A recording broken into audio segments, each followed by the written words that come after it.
pork barrels must be loaded immediately. Double time, gentlemen. Have you ever seen this man? With his long white hair, a niet goatee, and eyes that seem to hold both the sternness of a leader and the kindness of a grandfather. He's often dressed in red, white, and blue, sporting a tall top hat adorned with stars. This is Uncle Sam, the face of a nation, the personification of the United States of America. For generations, his image has rallied soldiers, sold war bonds, and become an instantly recognizable symbol of American identity and patriotism. He looks at us from posters, from political cartoons, and from the pages of history books. He's as American as apple pie and baseball. His gaze is direct, his finger points, and his message is clear. He represents government, duty, and a shared national spirit. But as we look at this familiar, almost mythical figure, a simple question arises. A question that perhaps you've wondered about yourself. Was Uncle Sam a real person? Did a man with this name and this face actually walk the earth? Or is he just a clever invention? A character created to represent a country? The answer, as it turns out, is a fascinating blend of both fact and folklore. A story that begins not on a grand political stage, but in a small, bustling town, with a man known for his integrity and good humor. To find the real Uncle Sam, we need to travel back in time, over 200 years, to the era of the War of 1812. Our story starts in Troy, New York, a busy port on the Hudson River. Here lived a man named Samuel Wilson. Born in Arlington, Massachusetts, in 1766, Samuel, or Sam as his friends and family called him, was a respected meat. He and his brother Ebenezer ran a successful business, supplying barrels of beef and pork to the U.S. Army. Sam Wilson was known throughout his community as a man of his word. He was fair, reliable, and had a cheerful disposition. People trusted him. They called him affectionately Uncle Sam.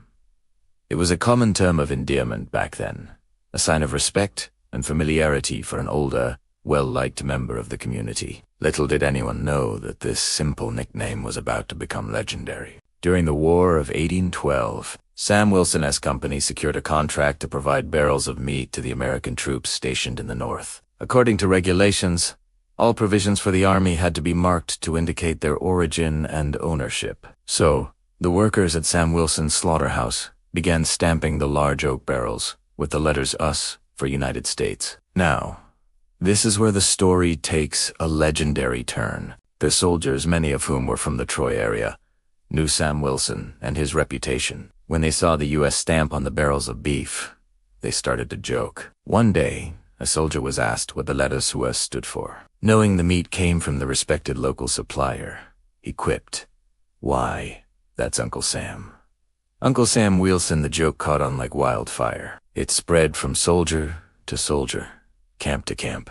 Soon, anything stamped with US, from supply wagons to crates of ammunition, was humorously referred to as belonging to Uncle Sam.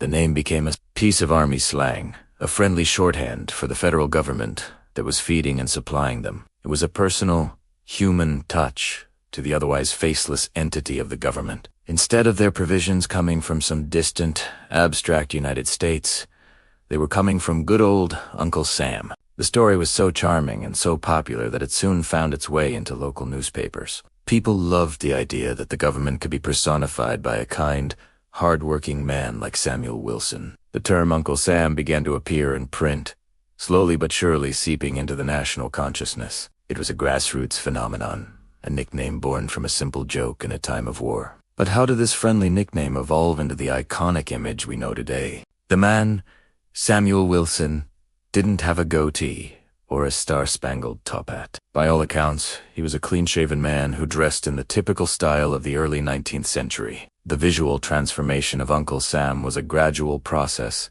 shaped by the hands of political cartoonists over many decades. In the 1830s and 40s, cartoonists began to personify the U.S. government in their drawings. At first, they used a variety of figures, like Brother Jonathan, another early symbol for the nation. But the name Uncle Sam had a staying power that Brother Jonathan lacked. Slowly, artists started to draw a character they labeled Uncle Sam.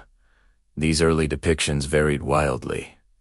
Sometimes he was plump, other times lanky, but one of the most influential cartoonists in shaping his image was Thomas Nast, the same artist famous for creating the modern image of Santa Claus and the Republican elephant. In the 1870s, Nast began drawing Uncle Sam as a tall, thin figure, often giving him a beard and a suit with stars and stripes. He was starting to look more like the character we recognize. However, the definitive, most famous image of Uncle Sam was yet to come. It would take another war to cement his place in history. In 1916, on the cusp of America's entry into World War I, an artist named James Montgomery Flagg was commissioned to create a magazine cover. He drew a stern, powerful version of Uncle Sam, pointing directly at the viewer. Flagg, interestingly, used a modified version of his own face as the model for this iconic portrayal. Below this powerful image were the words, "I want you for U.S. Army." The poster was a phenomenon. It was direct, personal, and compelling. It was printed over 4 million times during World War I alone, and it was revived for World War II. This was the image that became the undisputed, official-looking face of Uncle Sam. Flagg's creation combined the patriarchal authority of a leader with the familiar, personal appeal of an uncle. So, the figure we call Uncle Sam is a composite. His name came from a real, hard-working, and honest man, Samuel Wilson of Troy, New York. His physical appearance, the lanky frame, the beard, and the patriotic suit, were developed over nearly a century by political cartoonists, most notably Thomas Nast, and his most famous and powerful pose was created by James Montgomery Flagg, who used his own face to command a nation. In 1961, the U.S. Congress made it official. They passed a resolution recognizing Samuel Wilson as the progenitor of America's national symbol. Uncle Sam. Today, in his hometown of Troy, New York, you can find statues and memorials dedicated to the man whose simple nickname became a global icon. The story of Uncle Sam is a perfect example of how history, folklore, and art can weave together to create something powerful and enduring. It started with a simple stamp on a barrel of beef, was carried by a soldier's joke, shaped by an artist's pen, and ultimately embraced by a nation. So the next time you see that famous poster, with that stern yet familiar gaze, remember the journey. Remember Samuel Wilson, the meat packer from Troy, whose reputation for honesty was so great that his nickname became synonymous with his country. It's a reminder that sometimes the biggest symbols can have the humblest beginnings. Thank you for joining us on this journey into the past. If you enjoyed this story, please give this video a thumbs up. And do not forget to subscribe to our channel for more deep dives into the fascinating stories behind the history you thought you knew. We'll see you in the next chapter. Forget the top hat and the "I want you" poster for a moment. What if I told you Uncle Sam was a real person, not a cartoon, not a government mascot, but a man of flesh and blood who lived and breathed during one of the most exciting times in American history? Let's travel back in time to uncover the true story of the man behind the myth. Our story begins in Arlington, Massachusetts, on September 13th, 1766. This was the year Samuel Wilson was born. Think about that timing. It was a decade before the Declaration of Independence was even signed. Samuel grew up in a world buzzing with revolution, a world where the very idea of America was being forged. His childhood wasn't spent in quiet colonial towns. It was lived against the backdrop of fiery speeches, passionate debates, and the first stirrings of a new nation. As a young boy, he moved with his family to Mason, New Hampshire. It was here, during his formative years, that he experienced the American Revolution firsthand. He was too young to fight when the war began, but he wasn't idle. As a teenager, he joined the Continental Army. Now, he wasn't on the front lines charging with a bayonet. His role was quieter, but just as crucial. He worked as a service boy, tending to livestock, slaughtering and packing meat, and mending equipment like shoes and fences. These weren't glamorous jobs, but they were the essential, behind-the-scenes tasks that kept an army marching and fighting. This early experience in meatpacking would, in a twist of fate, shape his entire life and, ultimately, his legacy. Growing up during the birth of the United States had a profound impact on young Samuel. He wasn't just reading about liberty and independence and pamphlets. He was living it. He saw the sacrifices being made. He understood the value of hard work, and he developed a deep-seated patriotism that would define his character. This wasn't the abstract patriotism of a symbol. It was the practical, hands-on patriotism of a man who helped build his country from the ground up. After the war, with the new nation finding its feet, Samuel and his brother Ebenezer saw opportunity beckoning. Like many ambitious young men of their time, they decided to head west. In 1789, the same year George Washington was inaugurated as the first president, the Wilson brothers packed their belongings and traveled by foot and ox cart to a burgeoning settlement in upstate New York.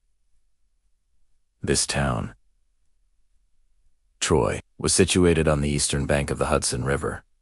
It was a place of immense potential, a hub of trade and industry that was just beginning to boom. The brothers wasted no time. They were entrepreneurs at heart. They started a brick-making business, capitalizing on the town's growth. Their bricks helped build the very foundations of Troy. But Samuel never forgot his first trade, the skill he learned in the army. He soon established himself as a meat packer and slaughterer. And he wasn't just any meat packer. Samuel Wilson quickly gained a reputation throughout the region. He was known for two things above all else: the quality of his products and his unwavering integrity. People in Troy and the surrounding areas knew that if you bought meat from Sam Wilson, you were getting the best. He was known for being fair, honest, and hard-working. His neighbors didn't just see him as a businessman, they saw him as a cornerstone of their community. He was a friendly, approachable man, known affectionately by everyone simply as Uncle Sam. It was a term of endearment, a sign of the respect and fondness the community held for him. They trusted him. This local reputation for honesty and reliability was the first, crucial step in his journey from a simple meat packer to a national icon. Then came the War of 1812. America was once again at war with Great Britain. The U.S. Army needed to be supplied, and the government sought out reliable contractors. A man named Albert Anderson Jr. secured a massive contract to provide meat rations for the troops in New York and New Jersey. Anderson needed a partner he could trust to source, pack, and deliver the goods. Who did he turn to? None other than the most reputable meat packer in the region, Samuel Wilson of Troy. So, Uncle Sam Wilson's business went into overdrive. He began shipping enormous quantities of beef and pork to the troops. To meet government regulations, the barrels had to be inspected and marked. The contractors stamped the barrels with the initials of their origin and supplier. For the barrels coming from Albert Anderson, they were marked EA and 4, the barrels being shipped out of Troy under this contract. They were stamped with a bold U.S. Here's where the legend begins. Soldiers stationed at the Greenbush military camp near Troy saw these barrels arriving day after day. They knew the meat was good, and they knew it came from Troy. When someone asked what the U.S. stamp on the barrels stood for, a clever worker who knew Samuel Wilson personally joked, "Why, that's Uncle Sam's." He was, of course, referring to their beloved local supplier. Uncle Sam Wilson, the man whose reputation for quality was already legendary. The joke caught on like wildfire. It was sketchy, and it made perfect sense to the soldiers. The meat came from Uncle Sam, so the U.S. on the barrels must stand for him. Soon, soldiers from all over started referring to any government-issued supplies as coming from Uncle Sam. That crate of ammunition, it's from Uncle Sam. That new uniform, thanks Uncle Sam.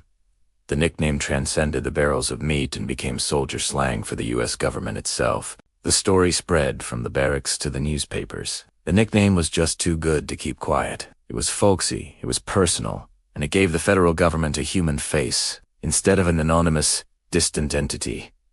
The government became Uncle Sam.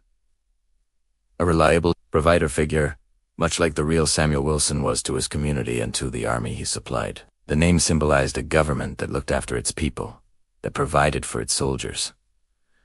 And what of the real Samuel Wilson? He lived a long and respected life in Troy, passing away in 1854 at the age of 87. He was buried in Oakwood Cemetery, and his gravestone proudly proclaims him as the origin of the Uncle Sam symbol. For decades, The story remained a piece of local folklore, a point of pride for the people of Troy. It wasn't until much later that the story gained national recognition. It's a fascinating journey, isn't it? From a boy who grew up with the American Revolution, to a soldier doing his part behind the lines, to a respected businessman known for his integrity, and finally, through a simple joke on a loading dock, to becoming the namesake for one of the most enduring symbols of a nation. Samuel Wilson never sought fame. He was just a man who believed in hard work, honesty, and serving his country in the best way he knew how. And in doing so, he accidentally became immortal. So the next time you see that famous image of Uncle Sam, remember the real man from Troy, New York. Remember the meat packer whose good name and solid reputation were so powerful? They transformed him into the personification of a nation. It's a powerful reminder that history isn't just made by generals and presidents. It's also shaped by ordinary people doing their jobs with extraordinary integrity. Thank you so much for joining me on this deep dive into history. If you enjoyed uncovering the real story behind the legend, please hit that like button and be sure to subscribe and turn on notifications so you don't miss our next chapter. We'll see you in the next video. Welcome back to our journey through American history. Today, we're stepping back in time to Chapter 3. Growing up in revolutionary America. To truly understand the man who would become a national symbol, we must first understand the world that shaped him. Imagine being a child in the late 18th century. The air itself crackles with a revolutionary new idea. Liberty. Young Samuel Wilson was born into this very world in 1766. Just a decade before, the Declaration of Independence was signed. He wasn't born into a world of established certainties, but into a nation in the very act of being born. For a boy growing up in Massachusetts, the echoes of the Boston Tea Party and the shots fired at Lexington and Concord weren't just stories in a history book. They were current events. They were the conversations overheard at the dinner table, the news shared by travelers at the local tavern, the prayers whispered in church, the ideals of freedom, of self-governance, of breaking away from the old world to create something entirely new. These were the foundational pillars of his childhood. Life of families like the Wilsons was a world away from our modern experience. It was a life tied to the land and the seasons. They lived simple, hard-working lives centered on farming and local trade. Samuel's father, Edward, was a farmer, and from a very young age, Samuel would have learned the rhythms of the earth. He'd know the satisfaction of a harvest brought in, the skill of mending a fence, and the importance of community. Every neighbor relied on the others. If a barn needed raising, the whole community showed up. If a family fell on hard times, neighbors would share what little they had. This wasn't just kindness, it was survival. It was this spirit of mutual support and shared responsibility that formed the bedrock of these new American communities. Young Samuel, along with his siblings, likely spent his days with a mix of chores and simple pleasures. He would have helped his father in the fields, tended to livestock, and perhaps learned a trade. Education was valued, but it often took a back seat to the immediate needs of the farm. Still, the spirit of the Enlightenment was alive. People were hungry for knowledge, for pamphlets and papers that debated the very nature of government and human rights. It's easy to picture a young Samuel, after a long day's work, listening intently as his father or a respected elder read aloud from Thomas Paine's Common Sense by the flickering light of a candle. The Revolutionary War itself was a constant, looming presence. Samuel was just 9 years old when the war began. He would have seen his older brothers, Joseph and Edward Jr., march off to join the Continental Army. Can you imagine the mix of pride and fear that must have filled his young heart? He was too young to fight, but he wasn't idle. Boys his age were vital to the home front. They took on the responsibilities of the men who were away, working the farms, protecting their homes, and contributing to the war effort in whatever small ways they could. Samuel himself, as a teenager, played his part. He worked as a meat packer, a trade he learned that would, decades later, inadvertently make his name famous. He supplied barrels of salted beef to the Continental Army. This wasn't a glorious role on the battlefield, but it was essential. Armies march on their stomachs, and the work done by Samuel and others like him was the logistical backbone that kept the fight for independence going. This early experience taught him the importance of diligence, quality, and reliability, virtues that would define his character throughout his life. Think about the lessons he absorbed. He saw firsthand the immense sacrifice required to build a nation. He understood that freedom wasn't an abstract concept. It was something you worked for, fought for, and sustained through daily effort and integrity. He grew up seeing his community band together for a cause greater than themselves. This wasn't a divided, cynical world. It was a world of shared purpose, united by the audacious hope of creating a government of the people. Beat the people, for the people. The end of the war, in 1783, when Samuel was 17, didn't bring an end to the challenges. It marked the beginning of a new, uncertain chapter. The newly independent states had to figure out how to govern themselves, how to build an economy from scratch, and how to live up to the lofty ideals they had fought for. For Samuel's generation, the revolution wasn't over. It had just entered a new phase. They were the first generation of Americans, tasked with turning the dream of a republic into a functioning reality. This was the crucible that forged Samuel Wilson. He was a product of his time of revolution, of hardship, of profound hope. He learned the value of hard work from the soil, the importance of community from his neighbors, and the meaning of patriotism from the sacrifices he witnessed all around him. His character was built not on grand pronouncements, but on the quiet, steady virtues of an ordinary citizen in an extraordinary time. As we move forward in our story, remember this foundation. Remember the young boy in revolutionary Massachusetts, surrounded by the birth pangs of a new nation, because the man who became Uncle Sam was, first and foremost, a child of the American Revolution. Thank you so much for joining us for this chapter. If you're enjoying this journey into the past, please consider liking this video and subscribing to our channel. It really helps us continue to bring these stories to life. Well, I'll see you next time as we follow Samuel into adulthood and see how the lessons of his youth shaped the man he was to become.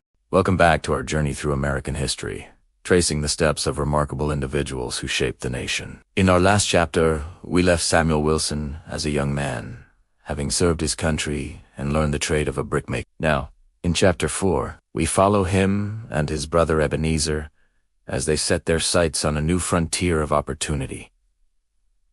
The burgeoning town of Troy, New York. The year is 1789.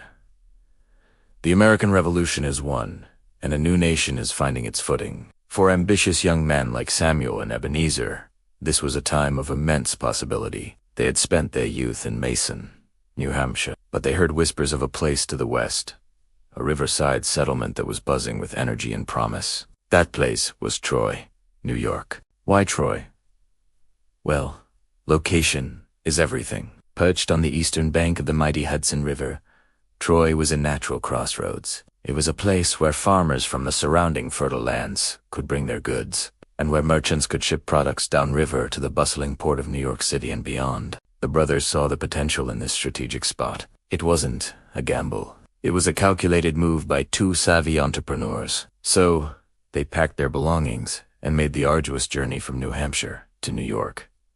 Imagine what that was like in the late 1700s. No highways, no GPS, just rugged roads and a steadfast belief in a better future. They arrived in Troy not as wealthy men, but with something far more valuable: a strong work ethic, a skill in brickmaking, and an unbreakable fraternal bond. The Troy they found was a raw, dynamic place. It was a town literally being built from the ground up. And what do you need to build a town? Bricks. Samuel and Ebenezer's timing couldn't have been more perfect. They quickly established their own brickyard on the slopes of Mount Ida, a location that overlooked the growing settlement. Their bricks were known for their quality and durability, and soon they were literally laying the foundation of the city. As you walk through historic Troy today, many of the beautiful old buildings you see are constructed from bricks that came from the Wilson brothers' yard. But Samuel and Ebenezer were more than just brickmakers.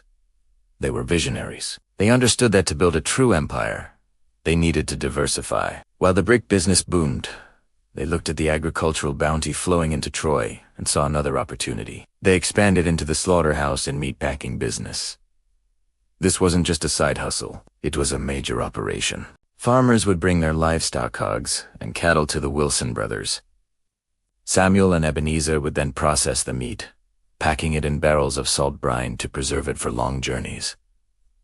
This was a critical service. It allowed local farmers to sell their products to a much wider market, including the U.S. Army, which was a significant and reliable customer. Their business was a model of vertical integration before the term was even invented. They controlled the means of production, from the raw materials of clay and livestock to the finished products of bricks and packed meat. Their slaughterhouse was located near the river, making it easy to load barrels of pork and beef onto sloops and schooners heading down the Hudson. Samuel, in particular, developed a reputation for being scrupulously honest and fair. He was known throughout the region for his integrity. When people did business with him, they knew they were getting a quality product and a fair price. He wasn't just building a business. He was building a name. His personal character became his brand. In the small, tight-knit community of Troy, a man's word was his bond, and Samuel Wilson's word was as solid as the bricks he fired in his kill. This reputation earned him a nickname among the local townsfolk and the workers he employed. Because of his warm, avuncular nature and his unimpeachable honesty, people started calling him Uncle Sam.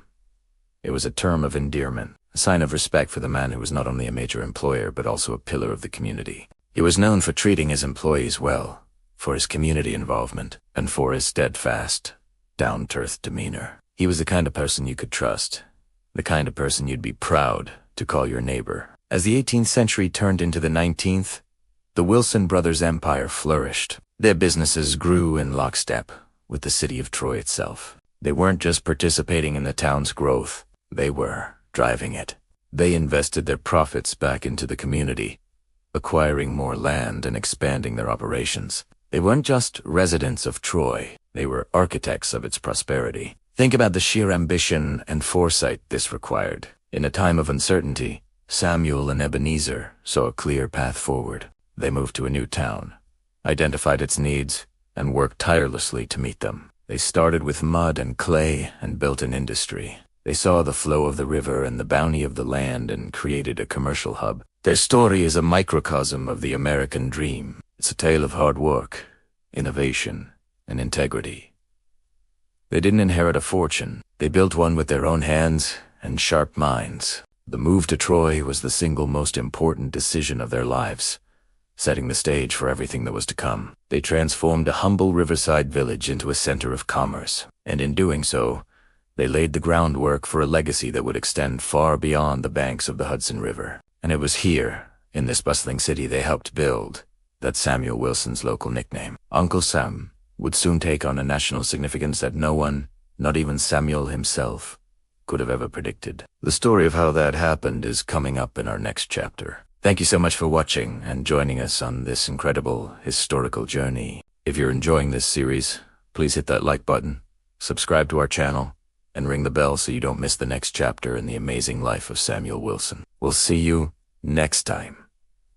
Welcome back, history lovers! Today, we're diving deep into the life of a man whose nickname became a national symbol. We're talking about Samuel Wilson. But long before he was the face of a nation, he was known simply as Uncle Sam to his friends and neighbors.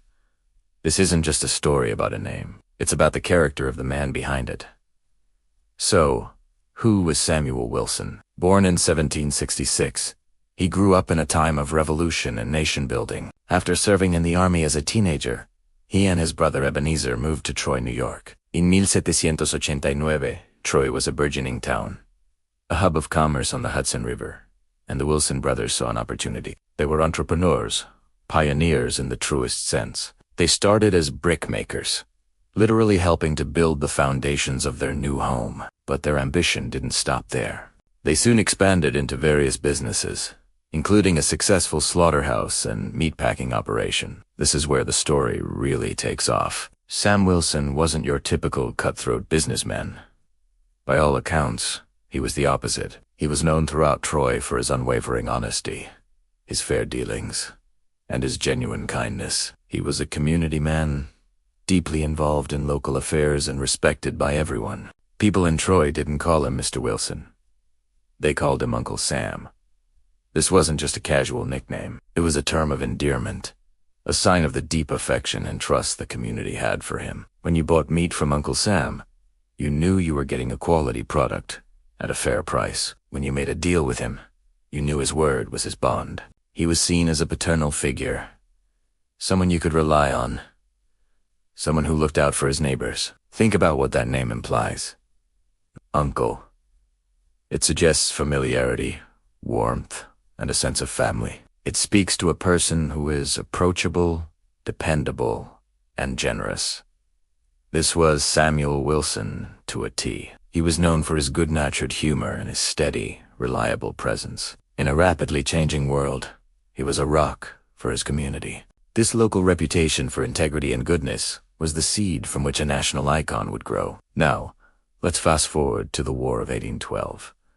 The United States is at war with Great Britain, and the American army needs supplies, particularly food. The government needed a reliable supplier to provide rations for the troops stationed in New York. Who do you think they turned to? None other than the most trusted meatpacker in the region, Samuel Wilson. Along with his partner, Albert Anderson Jura Wilson, secured a large government contract to supply barrels of beef and pork to the army. This was a massive undertaking. The Wilson brothers' operation went into overdrive, packing thousands of barrels of meat to be shipped to the front lines. To identify the shipment as government property, the barrels were stamped with the letters U.S. for United States. This is the pivotal moment. The dock workers and soldiers in Troy, many of whom had grown up buying meat from Samuel Wilson, saw these barrels. They knew Uncle Sam Wilson was the man providing the food. So, when they saw the U.S. stamp, a joke started to circulate. One of the workers was asked what the letters stood for. He quipped, "Why? Uncle Sam." Of course, he meant Uncle Sam Wilson. The joke was perfect. It connected the official, impersonal letters, U.S., with the warm, personal, and trustworthy figure of their local Uncle Sam. The name stuck like glue. Soldiers from Troy carried the story with them. Soon, any supplies stamped with U.S. were jokingly referred to as coming from Uncle Sam. The nickname spread like wildfire through the ranks of the American military. It was a grassroots phenomenon. There was no marketing campaign, no government decree. It was a nickname born out of respect and affection for one man's character. The soldiers began to personify the government through this friendly, avuncular figure. When they received their rations, it felt like they were getting a care package from a benevolent relative, from Uncle Sam. This was a powerful psychological boost during a difficult war. It made the abstract idea of the United States feel personal and caring. What's truly fascinating is how this local nickname, born from Samuel Wilson's sterling reputation, foreshadowed something so much larger. He couldn't have imagined that his personal integrity would become the bedrock for a national symbol. The qualities that made him Uncle Sam to the people of Troy: honesty, reliability, and a good-natured spirit were the very qualities that people wanted to see in their nation. The character of Uncle Sam, the symbol, didn't just appear out of thin air. It grew directly from the character of Samuel Wilson, the man. Before the famous illustrations of the tall, bearded figure in a top hat, there was a real person whose neighbors trusted him implicitly. His nickname was a testament to his life, a reflection of how he treated people every single day. After the war, the name Uncle Sam continued to evolve. It entered the American lexicon as a synonym for the U.S. government. Newspapers and political cartoons started to use the term, but for the people of Troy, Uncle Sam was always their neighbor, Samuel Wilson. He continued his life as a respected businessman and community leader until his passing in 1854. At the age of 87, he was buried in Oakwood Cemetery in Troy, where his grave is now a historic site. It wasn't until much later, in 1961, that Congress passed a resolution officially recognizing Samuel Wilson of Troy, New York, as the progenitor of America's national symbol, Uncle Sam. But the real recognition came much earlier, from the people who knew him best. They knew that the symbol of Uncle Sam, representing the best of American ideals, was a perfect match for the man they had known and respected. So, the next time you see that iconic image of Uncle Sam pointing his finger, remember the humble, honest meatpacker from Troy, New York.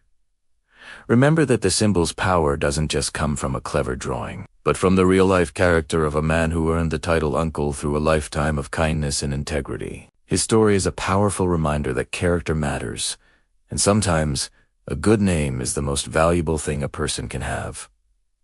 It can even become the nickname for a nation. Thank you so much for joining me on this journey into the life of the real Uncle Sam.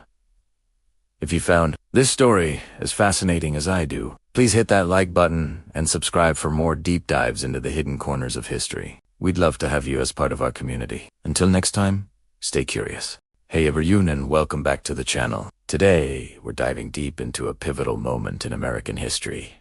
A time when the young nation stood on the brink once more, facing down the formidable power of Great Britain. We're talking about Chapter 6, the War of 1812, often called America's second fight for independence. Imagine this. It's the early 1800s, and the air is thick with tension. The ink on the Declaration of Independence is barely a few decades dry. But the United States, still finding its footing, is already locking horns with its former colonial master, Great Britain. The Atlantic Ocean, far from being a peaceful highway, has become a hotbed of conflict. British ships, still asserting their naval dominance, were routinely stopping American vessels, impressing American sailors, essentially kidnapping them and forcing them into service for the Royal Navy. This wasn't just an insult. It was a direct assault on American sovereignty and the very idea of freedom on the seas. But the issues ran even deeper. Across the frontier, American settlers were clashing with Native American tribes, and many believed, not without reason, that the British in Canada were supplying these tribes with weapons and encouraging their resistance. This added another layer of complexity and anger to an already volatile situation. American ambitions for westward expansion felt continually thwarted by British influence. Domestically, the young nation was also grappling with its own identity and challenges. Trade was disrupted, economies were strained, and vital supplies were often scarce. Imagine a time before massive industrial complexes, before global supply chains as we know them. Getting essential goods, from military provisions to basic food items, was a constant struggle. The fledgling American government was trying to build a nation, secure its borders, and protect its citizens, all while operating with limited resources and facing external pressures. It was a tough balancing act, to say the least. Amidst this brewing storm, the need for national unity, for a surging wave of patriotism, became absolutely critical. The nation needed its citizens to believe in its cause, to stand together, and to support the war effort in every possible way. This wasn't just about soldiers on a battlefield. It was about the resilience of an entire population. It was about rallying behind a shared vision of an independent, self-governing republic. And it was in this climate of tension, shortages, and a desperate call for national spirit that a seemingly ordinary businessman would soon play an extraordinary, albeit unexpected, role. This individual, Samuel Wilson, a meat packer from Troy, New York, might not be a name you immediately associate with the War of 1812's grand battles or political maneuverings. Yet, his story is interwoven with the very fabric of American perseverance and identity during this trying period. He was a contractor, tasked with supplying barrels of provisions meat, primarily to the American troops. Now, supplying an army, especially a young army in a young nation, was no small feat. It required meticulous organization, reliable sourcing, and consistent delivery, often under challenging conditions. Samuel Wilson, known for his integrity and diligence, became a crucial link in this supply chain. Think about it. Soldiers fighting far from home needed to be fed. Their morale, their ability to perform, their very survival depended on a steady flow of provisions. In an era before canned goods and advanced refrigeration, packing and transporting meat was a science in itself. Samuel Wilson's business wasn't just about selling beef. It was about sustaining the war effort, one barrel at a time. Each barrel he supplied represented a direct contribution to the nation's fight. And here's where his story takes an interesting turn. These barrels of meat, stamped with the letters US for United States, became a subject of curiosity, and eventually, a legend. It said that soldiers, or perhaps workers, began to playfully interpret the US, not just as the United States, but as Uncle Sam, referring to Samuel Wilson himself. He was a respected figure, a man known for his fair dealings and his dedication to the cause. This simple, almost accidental association began to spread. At first,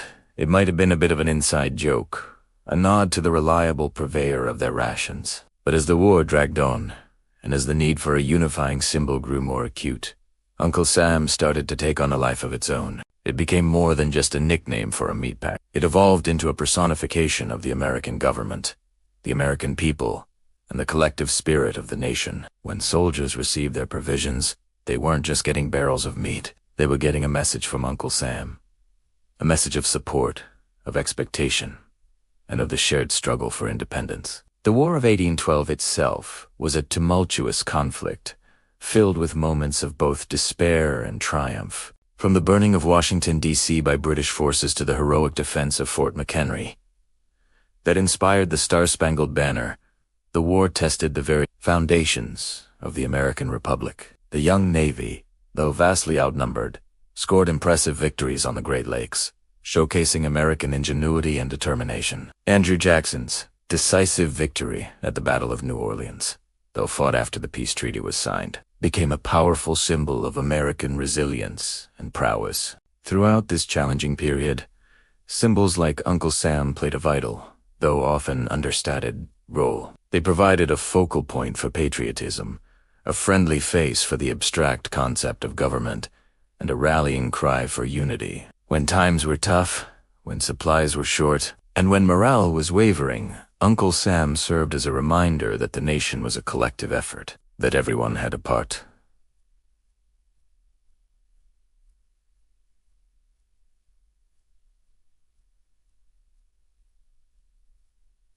to play. It connected the everyday efforts of ordinary citizens, like Samuel Wilson, to the grand sweep of national history. The war concluded with the Treaty of Ghent in 1814, effectively a stalemate. Yet, it was a war that profoundly shaped American identity. It solidified the United States' place on the world stage, demonstrating its ability to defend itself against a major global power. It fostered a stronger sense of national unity and purpose, shifting loyalties from individual states to the broader idea of an American nation. And perhaps most importantly, it underscored the value of patriotism and collective effort in the face of adversity. The legacy of the War of 1812 extends far beyond the battlefields. It gave us our national anthem, cemented America's commitment to westward expansion, and, through the story of Samuel Wilson, gave birth to one of the most enduring symbols of American identity. Uncle Sam. From a simple stamp on a barrel of beef, a national icon emerged, representing the spirit, integrity, and resilience of the United States. It is a testament to how even the most humble contributions can become integral to the grand narrative of a nation. So, the next time you see a depiction of Uncle Sam, remember his origins in the War of 1812, a conflict born out of tension and shortages, but ultimately a crucible that forged a stronger, more unified America. It reminds us that patriotism isn't just about grand gestures. It's also about the everyday dedication and contributions of people like Samuel Wilson, ensuring that the wheels of a nation, even in wartime, keep turning. What do you think about the War of 1812 and its enduring symbols? Let me know in the comments below. If you enjoyed this dive into history, please give this video a thumbs up. Subscribe to the channel for more fascinating stories, and hit that notification bell so you don't miss our next chapter. Thanks for watching, and I'll see you in the next one. Have you ever wondered where the iconic figure of Uncle Sam comes from? That tall, lanky man with a white beard, a top hat, and a star-spangled suit, pointing a finger and saying, "I want you for U.S. Army." It's a symbol of American patriotism known worldwide. But what if I told you he was a real person? A man whose nickname became a national icon thanks to barrels of beef. Stick around, because the true story is way more fascinating than you think. Welcome back to the channel. Today, we're diving into a slice of American history that's both surprising and incredibly wholesome. We're going back over 200 years to the War of 1812, a time of conflict between the United States and Great Britain. Wars aren't just fought on battlefields, they're won with well-supplied armies. And that's where our story begins. Not with a general or a politician, but with a humble meatpacker from Troy, New York. His name was Samuel Wilson. Born in 1766, Sam was known by everyone in his community as a kind, fair, and hard-working man. People affectionately called him Uncle Sam. It was a term of endearment, a sign of respect for a man who was an integral part of his town. He was the kind of person you'd trust, someone whose word was his bond. This reputation would soon play a bigger role than he could have ever imagined. In 1812, as the war ramped up, the U.S. Army needed a massive amount of supplies, especially food to keep the soldiers marching. Sam Wilson, along with his brother Ebenezer, owned a successful meatpacking business called E&S Wilson. Thanks to their reputation for quality and honesty, they landed a huge government contract. Their job was to supply the U.S. Army with barrels of salted beef and pork. Now, this was a massive undertaking. We're talking about thousands of barrels of meat that needed to be preserved, packed, and shipped to troops stationed along the northern frontier. Each one of these barrels had to be inspected and marked to show that it was official government property. The mark they used was simple and direct. U.S. for United States. Here's where the legend begins. The barrels from Wilson's company were shipped to a military camp in Greenbush, New York. The soldiers there, many of whom were from the Troy area, knew Sam Wilson personally. When they saw the barrels arriving, they saw the U.S. stamp. One day, a fellow worker at the docks asked what the U.S. stood for. A soldier, familiar with the source of the meat, joked, "Why, that's Uncle Sam." He meant, of course, Uncle Sam Wilson. The joke caught on like wildfire. It was clever, it was funny, and it made perfect sense to the people who knew the man behind the supplies. The soldiers started referring to Asterisk, all Asterisk government property stamped with U.S. as being from Uncle Sam. That new rifle, it's from Uncle Sam. Those new boots, Uncle Sam sent them. The food they were eating, the supplies keeping them alive, it all came from Uncle Sam.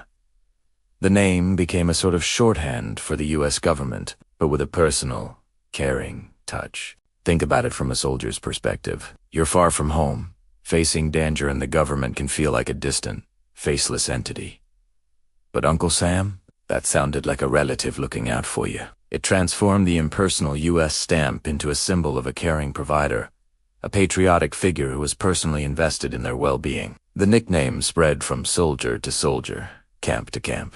Newspapers of the era started picking up on the term. They began using Uncle Sam in articles and political commentary to personify the United States government. It was a perfect, folksy symbol that everyone could understand. But at this point, Uncle Sam was just a name. He didn't have a face yet. The visual representation of Uncle Sam evolved over the next few decades. Early drawings were varied, but they started to coalesce around the image of a patriotic figure. The first major step towards the Uncle Sam we know today came from political cartoonists. One of the most influential was Thomas Nast, a famous cartoonist from the late 19th century. Nast is also credited with creating the modern image of Santa Claus and the Republican elephant symbol. He began drawing Uncle Sam as a tall, thin figure with a white goatee and a suit adorned with stars and stripes. However, the most definitive and famous portrayal came much later, during World War I. The artist James Montgomery. Flagg created a recruitment poster that would become one of the most iconic images in American history. He drew a stern-faced Uncle Sam, pointing directly at the viewer, with the powerful caption, "I want you for U.S. Army." Flagg cleverly modeled the face on his own to save the cost of hiring a model. This image cemented Uncle Sam in the public consciousness forever. He was no longer just a folksy nickname. He was a powerful symbol of national duty and patriotism. And what about the real Uncle Sam? Samuel Wilson lived out his life in Troy, New York, likely amused by the national fame his nickname had achieved. He passed away in 1854 at the age of 87 and was buried in Oakwood Cemetery. He was a local hero, a successful businessman, and a man known for his integrity. He probably never imagined that his simple act of stamping U.S. on barrels of meat would lead to the creation of a national icon. The story doesn't end there. For years, the origin of Uncle Sam was a piece of popular folklore. But in 1961, the United States Congress made it official. They passed a resolution that formally recognized Samuel Wilson of Troy, New York, as the progenitor of America's national symbol, Uncle Sam.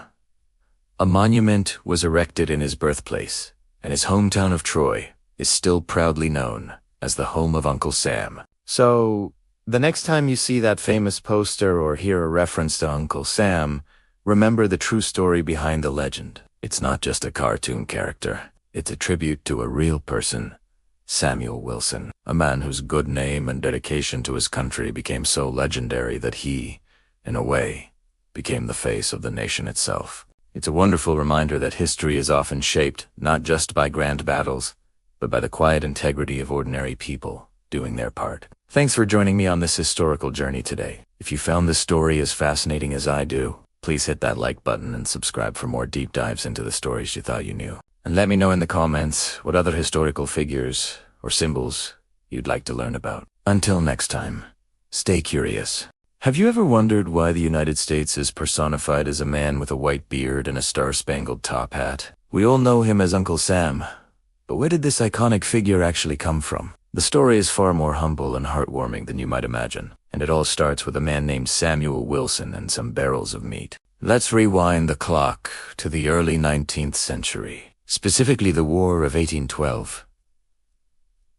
Our story unfolds in Troy, New York, a bustling hub of commerce and supply. Here we meet Samuel Wilson, a local meat. He was known throughout the community not just for his business, but for his character. Friends and neighbors called him Uncle Sam out of affection and respect. He was seen as fair, reliable, and genuinely kind-hearted, a pillar of his community. When the War of 1812 broke out, the U.S. military needed a massive amount of supplies, especially food, to sustain its soldiers on the front lines. The government signed a contract with a man named Albert Anderson, Jr. to provide the necessary provisions. Anderson, in turn, hired Samuel Wilson's company to pack and ship meat to the troops. This is where things get interesting.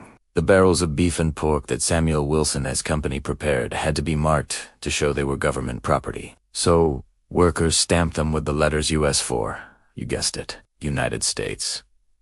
But the soldiers and workers on the receiving end, many of whom were from the Troy area, knew exactly where this high-quality food was coming from. They knew Uncle Sam Wilson was the man behind the provisions. A joke started to spread through the ranks. When a soldier saw a barrel stamped US, they wouldn't say, "Here comes a shipment from the United States."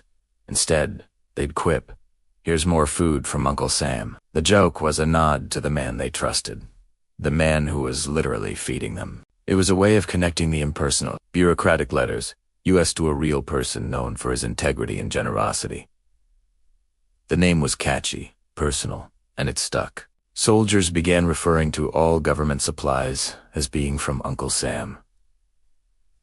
It was a simple, grassroots nickname born from the daily lives of soldiers and dock workers.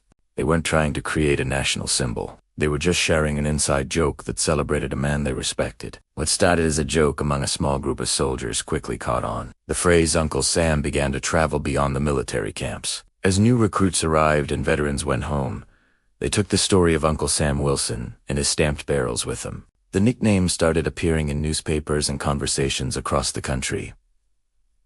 It was a perfect fit. The image of a kind, dependable provider resonated with people. It gave the distant, abstract idea of the government a friendly, human face. Instead of a faceless entity, the government became Uncle Sam, someone who looks out for you. So, from US on a barrel of beef to Uncle Sam Wilson, the kind meat packer, the nickname evolved. It was no longer just about the food. It became a shorthand for the US government itself. When people talked about paying taxes to Uncle Sam or what Uncle Sam was doing in Congress, everyone knew what they meant. The transition was gradual, organic, and completely unplanned. It wasn't the result of a government committee or a marketing campaign. It was born from the ground up, from the mouths of ordinary people. The power of the nickname was in its simplicity and its origin story. It wasn't a king or a general, it was an ordinary businessman known for his honesty. This reflected the American ideal of the common man, the citizen who contributes to the nation's well-being. Uncle Sam became a symbol of the federal government's more paternal, protective role. He was the one who supplied the army, built the roads, and delivered the mail. The nickname was so popular that by the 1830s and 40s, it was firmly entrenched in American vocabulary. Political cartoonists then began to give this verbal nickname a visual form. Early depictions varied, but they often showed a clean-shaven, simple-looking character. However, the image we recognize today, the tall, thin man with the white goatee, starry top hat, and striped pants, was largely popularized by cartoonist Thomas Nast In the late 19th century, Nasta blended the existing Uncle Sam persona with another popular American symbol. Brother Jonathan and Iveta did features reminiscent of Abraham Lincoln to create the enduring image we have now. But it all goes back to those barrels in Troy, New York. The stamp US on the side, meant to signify United States, was reinterpreted by soldiers to mean Uncle Sam. It's a beautiful example of how a small, local story can grow into a national legend. It shows that sometimes the most powerful symbols aren't created in halls of power, but in the everyday interactions of ordinary people. The government itself didn't officially adopt the name for a long time. It was a nickname by the people, for the people.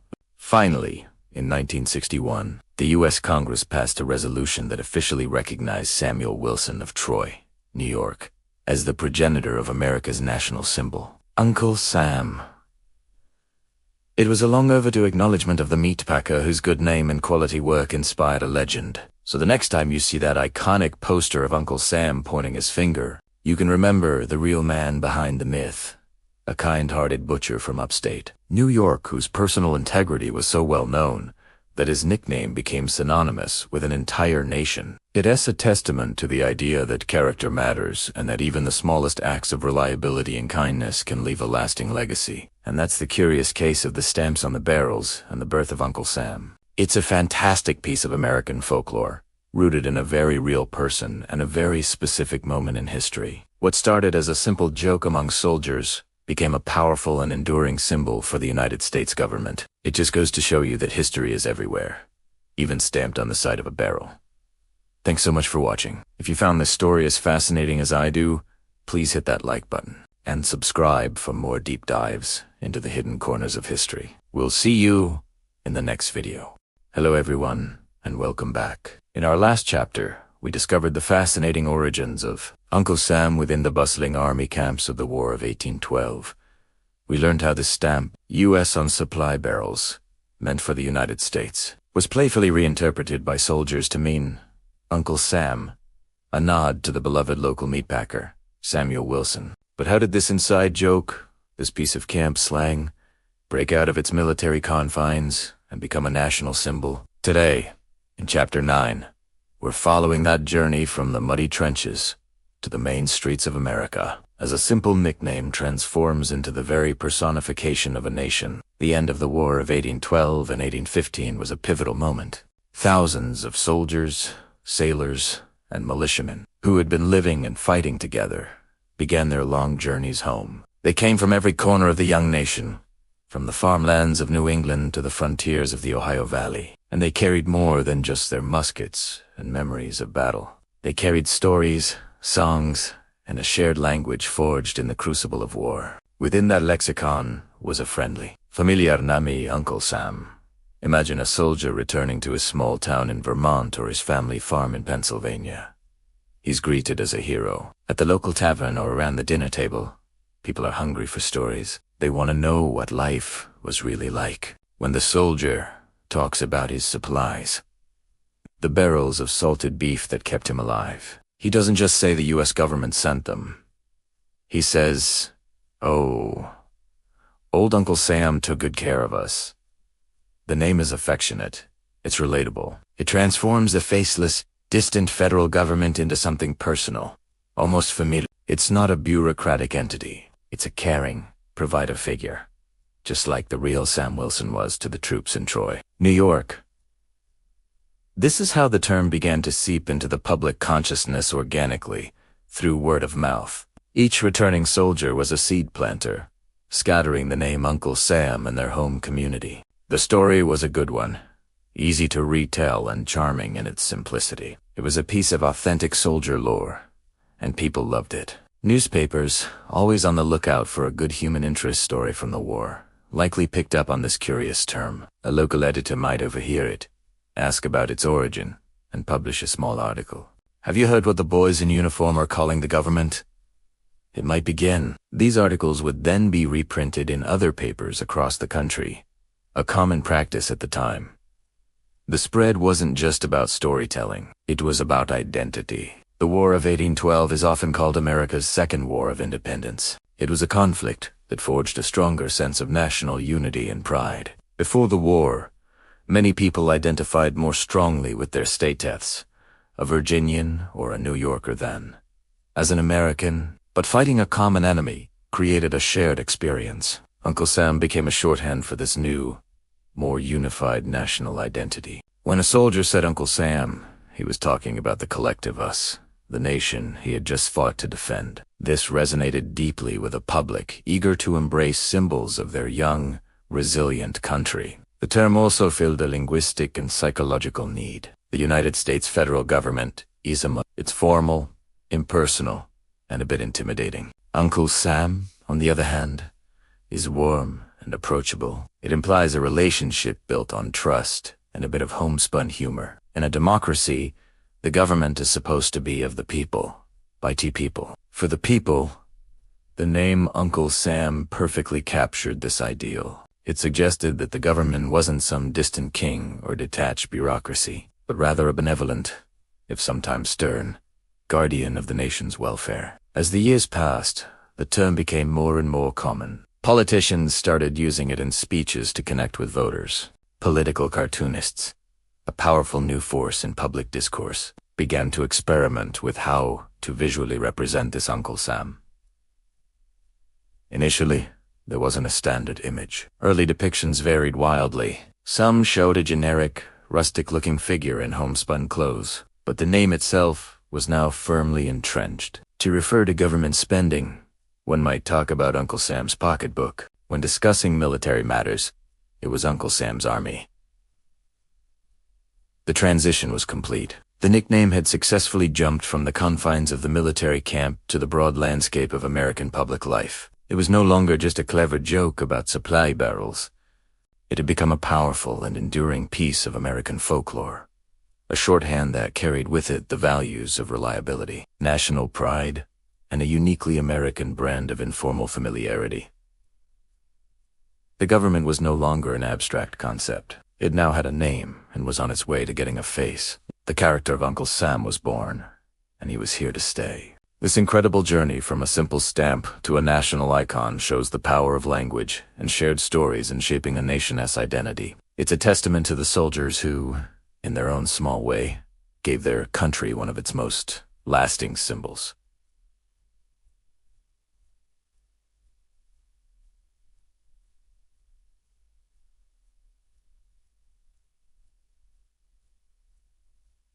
Thank you so much for joining me for this chapter. The story of Uncle Sam is far from over, as we'll soon see how he gets his iconic look. If you're enjoying this journey through American history, please hit that like button, subscribe to the channel, and ring the bell so you don't miss our next chapter. We'll see you next time. Hello history buffs, and welcome back to our deep dive into the fascinating story of Uncle Sam. In our last chapter, we left Samuel Wilson as a beloved local figure in Troy, New York. But how did this humble meatpacker, this man known for his integrity and kindness, transform into the iconic symbol of a nation? That's the story we're exploring today. The journey from local legend to national symbol. The year is 1830.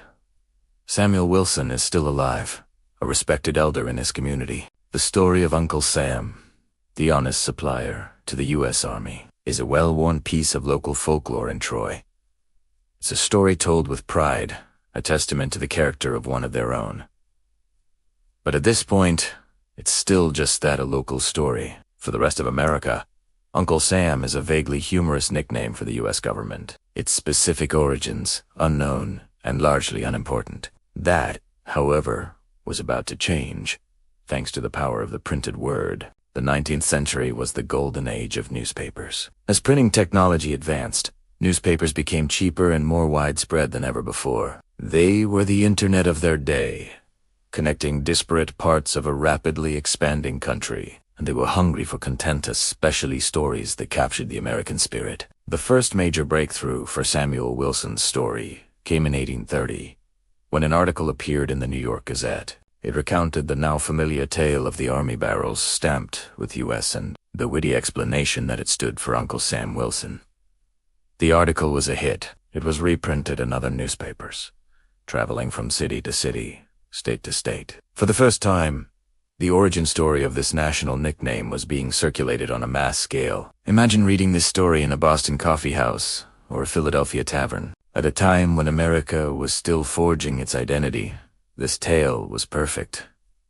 It wasn't about a king or a general. It was about an ordinary, hard-working citizen. Samuel Wilson embodied the American ideals of honesty, diligence, and straightforwardness. He wasn't an abstract concept. He was a real person, a relatable figure whose integrity was so well known that his nickname became synonymous with the nation's government. This was a powerful narrative. The story began to take on a life of its own. As it spread, it evolved. This is where folklore and fact begin to beautifully intertwine. People who had known or heard of Samuel Wilson started writing letters to the editors of these papers, adding their own anecdotes. One letter might recall his fairness in business dealings. Another might describe his kindly demeanor. Each personal memory added another layer to the legend, painting a richer and richer portrait of the man. These weren't just random stories. They were building a character. The Uncle Sam emerging in the public consciousness was more than just a meet. He was a symbol of reliability, a figure of trust. When people complained about government waste, they were implicitly comparing the bureaucracy to the simple, honest accounting of Uncle Sam Wilson. The phrase, Uncle Sam will provide, took on a new, more personal meaning. Political cartoonists, who played a huge role in shaping public opinion, also began to pick up on this. Early depictions of Uncle Sam were varied. Sometimes he was a clean-shaven, youthful figure. Other times he was just a generic-looking man. But slowly, as the story of Samuel Wilson circulated, the image started to solidify. Cartoonists began drawing a character who looked more like an elder statesman, a wise, benevolent figure that reflected the anecdotes being shared in the papers. He was often shown in simple, homespun clothes, a stark contrast to the regal figures representing European nations, like John Bull for England. This visual distinction was crucial. Uncle Sam was one of us. The timing of this was impeccable. The 1830s and 40s were a period of intense national growth known as the Jacksonian era. It was an age that celebrated the common man. President Andrew Jackson himself was a populist figure who championed the virtues of the ordinary citizen over the elites. The story of Samuel Wilson fit this national mood perfectly. He was the ultimate common man whose reputation for integrity was so great that it became a national moniker. It's important to understand that not everyone immediately accepted the Troy origin story. Other theories, some suggested the initials US were simply that United States. Others proposed different origins. But the Troy story had something the others didn't: a hero. It had a narrative. It had a face, a name, and a set of values that Americans wanted to see in themselves and their government. It was the better story. And in the battle for a nation's soul, the best story often wins. By the time Samuel Wilson passed away in 1854, his local legend had firmly taken root in the national imagination. His obituary in the Troy Daily Budget proudly proclaimed him as the original Uncle Sam. Newspapers across the country picked up the notice. Once again, retelling the story of his life and his unique contribution to American identity. His death, in a way, cemented his legendary status. He was no longer just a man. He was now fully a part of the nation's folklore. The legend continued to grow even after his death. The tale became a staple of American schoolbooks and almanacs. It was a patriotic story that taught a lesson about the importance of character.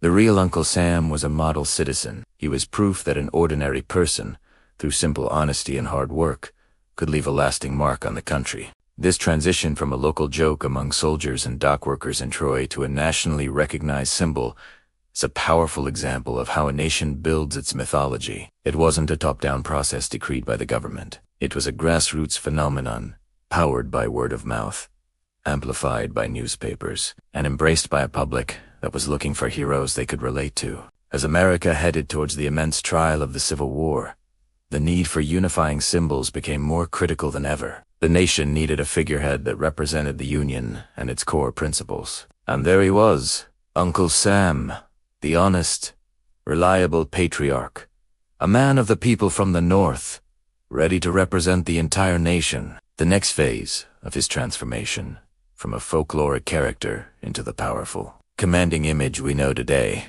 was just around the corner. The image of the kindly meatpacker from Troy was about to be reforged in the fires of national conflict, and that's where we'll pick up next time. We'll see how a political cartoonist named Thomas Nast took the existing legend and created the definitive image of Uncle Sam that has endured for over a century. Thank you so much for joining me on this journey through American history and folklore. It's a fascinating look at how our shared symbols come to be. If you enjoyed this video, please give it a thumbs up and consider subscribing to the channel so you do not miss the next chapter. Hit that notification bell, and as always, I'd love to hear your thoughts in the comments below. Thanks for watching, and we'll see you in the next one. Hello everyone, and welcome back to our deep dive into American history and symbolism. In our last episode, we explored how the name Uncle Sam came to be. But a name is one thing. An image is another. How did this friendly, avuncular nickname transform into the iconic figure we all recognize today? That's what we're exploring in this chapter. The image takes shape. Before the posters, before the statues, there was imagination. Long before a single definitive image existed, people had to picture Uncle Sam based solely on the name and the context in which it was used. What would a national personification named Uncle Sam look like? He'd have to be trustworthy. Perhaps a bit stern, but ultimately fair and quintessentially American. The very first attempts to put a face to the name appeared in the burgeoning world of political cartoons and newspapers in the 1830s and 40s. This was a new and powerful medium, and cartoonists needed symbols to communicate complex ideas quickly. They began experimenting. One of the earliest and most common depictions showed a tall, lanky man. Why tall and thin? It might have been a simple visual contrast to the popular image of England's John Bull, who was always portrayed as stout and portly. America was the new, lean and agile nation, not the old, heavy-set empire. These early illustrations didn't have a set uniform. Sometimes he was dressed as a frontiersman, other times as a simple farmer or a city merchant. The artists were trying to capture the different facets of the American identity. However, one element started to become consistent. The patriotic colors. You'd see hints of red, white, and blue in his clothing maybe. A striped pair of pants or a waistcoat with stars. This was a crucial step.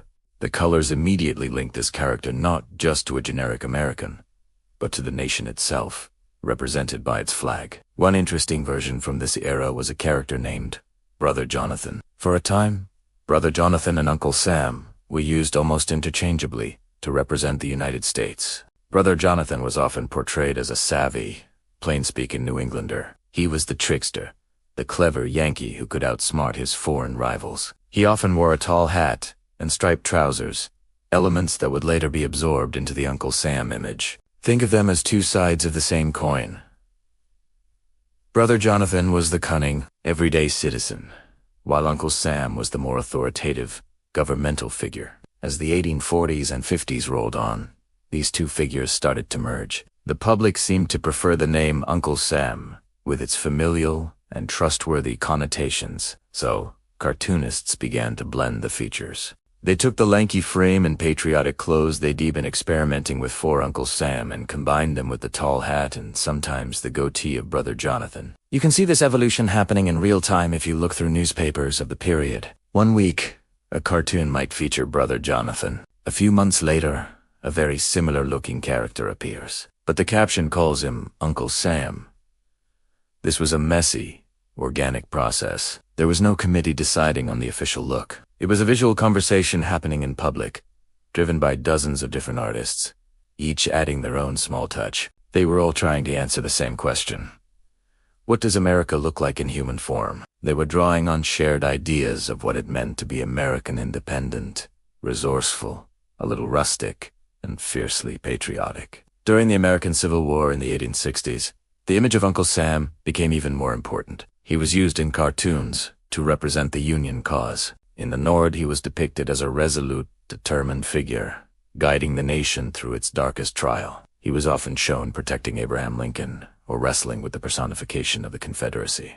This is when his features started to become more standardized and serious. He wasn't just a generic citizen anymore. He was the patriarch of a nation in crisis. His face grew more weathered, his expression more determined. He started to look less like a clever Yankee and more like a wise, burdened leader. This period was pivotal. It cemented Uncle Sam as the definitive personification of the United States government and the Union. While Brother Jonathan faded into obscurity, Uncle Sam's image became more consistent and powerful. He now had a clearer identity. The tall, thin man in patriotic colors, often with a tall top hat, and the beginnings of that famous facial hair. But the image we know today, the one with the piercing eyes, the flowing white hair, and that iconic goatee hadn't been fully realized yet. That final, dramatic transformation was the work of one man, a single cartoonist whose vision would define Uncle Sam for all time. And that's exactly where we'll pick up in our next chapter. We'll meet the legendary Thomas Nast, the artist who took all these scattered ideas and forged them into the powerful, enduring symbol we recognize in an instant. Thank you so much for joining me on this journey through America's visual history. It's a fascinating story of how an idea slowly becomes an icon. If you're enjoying this series, please consider liking this video and subscribing to the channel so you don't miss the next chapter. We'll see you then. Hey everyone, and welcome back to the channel. Today, we're diving headfirst into a truly pivotal moment in American history, exploring how a familiar figure became the enduring symbol of a nation. We're talking about none other than Uncle Sam, and specifically, his incredible transformation during the 19th century, a period I like to call the 19th century patriotic explosion. You know, Uncle Sam, that tall, stern, yet somehow comforting figure with the star-spangled top hat, striped trousers, and pointing finger, demanding, "I want you for U.S. Army." But how did he get there? How did a seemingly simple caricature grow into such a powerful emblem of American identity? Well, strap in, because it's a fascinating journey, deeply intertwined with one of the most defining conflicts in our nation's past, the Civil War.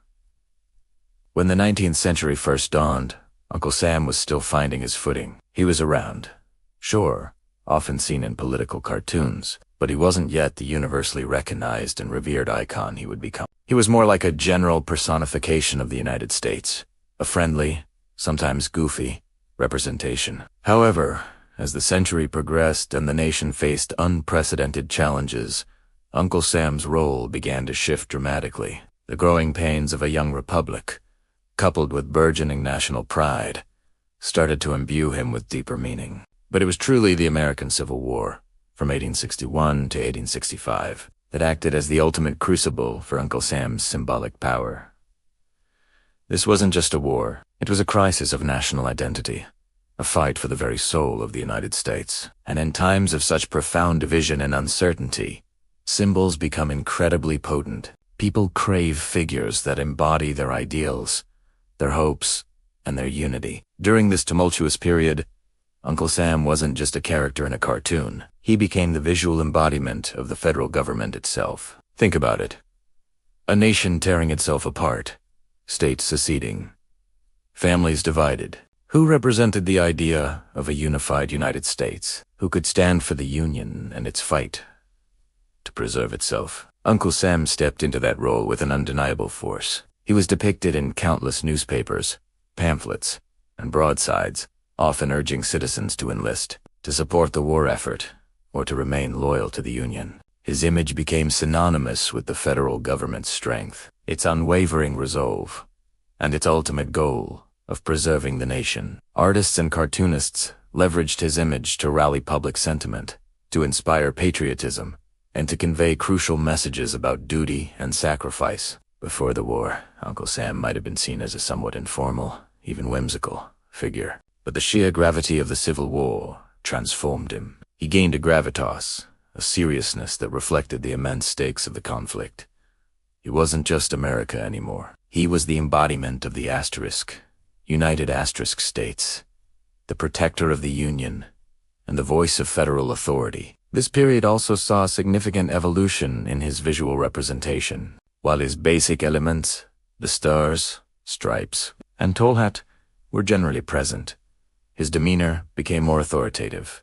less folksy. He began to project a sense of unwavering determination and moral rectitude. He was no longer just a stand-in for the country. He was the symbol of its asterisk, enduris asterisk, and its asterisk, strength asterisk, in the face of incredible adversity. The war necessitated a strong central government, a concept that had often been viewed with suspicion in the early republic. But the need for a unified command, for federal resources, and for a cohesive national response brought the power of the federal government to the forefront. Uncle Sam, in turn, became the friendly, albeit stern, face of that power. He made the abstract idea of the government relatable and, crucially, trustworthy to the common citizen. This period saw him become a truly national symbol, transcending regional differences to some extent, even amidst the deep divisions of the war. For Union supporters, he was a rallying cry, a visual representation of their cause.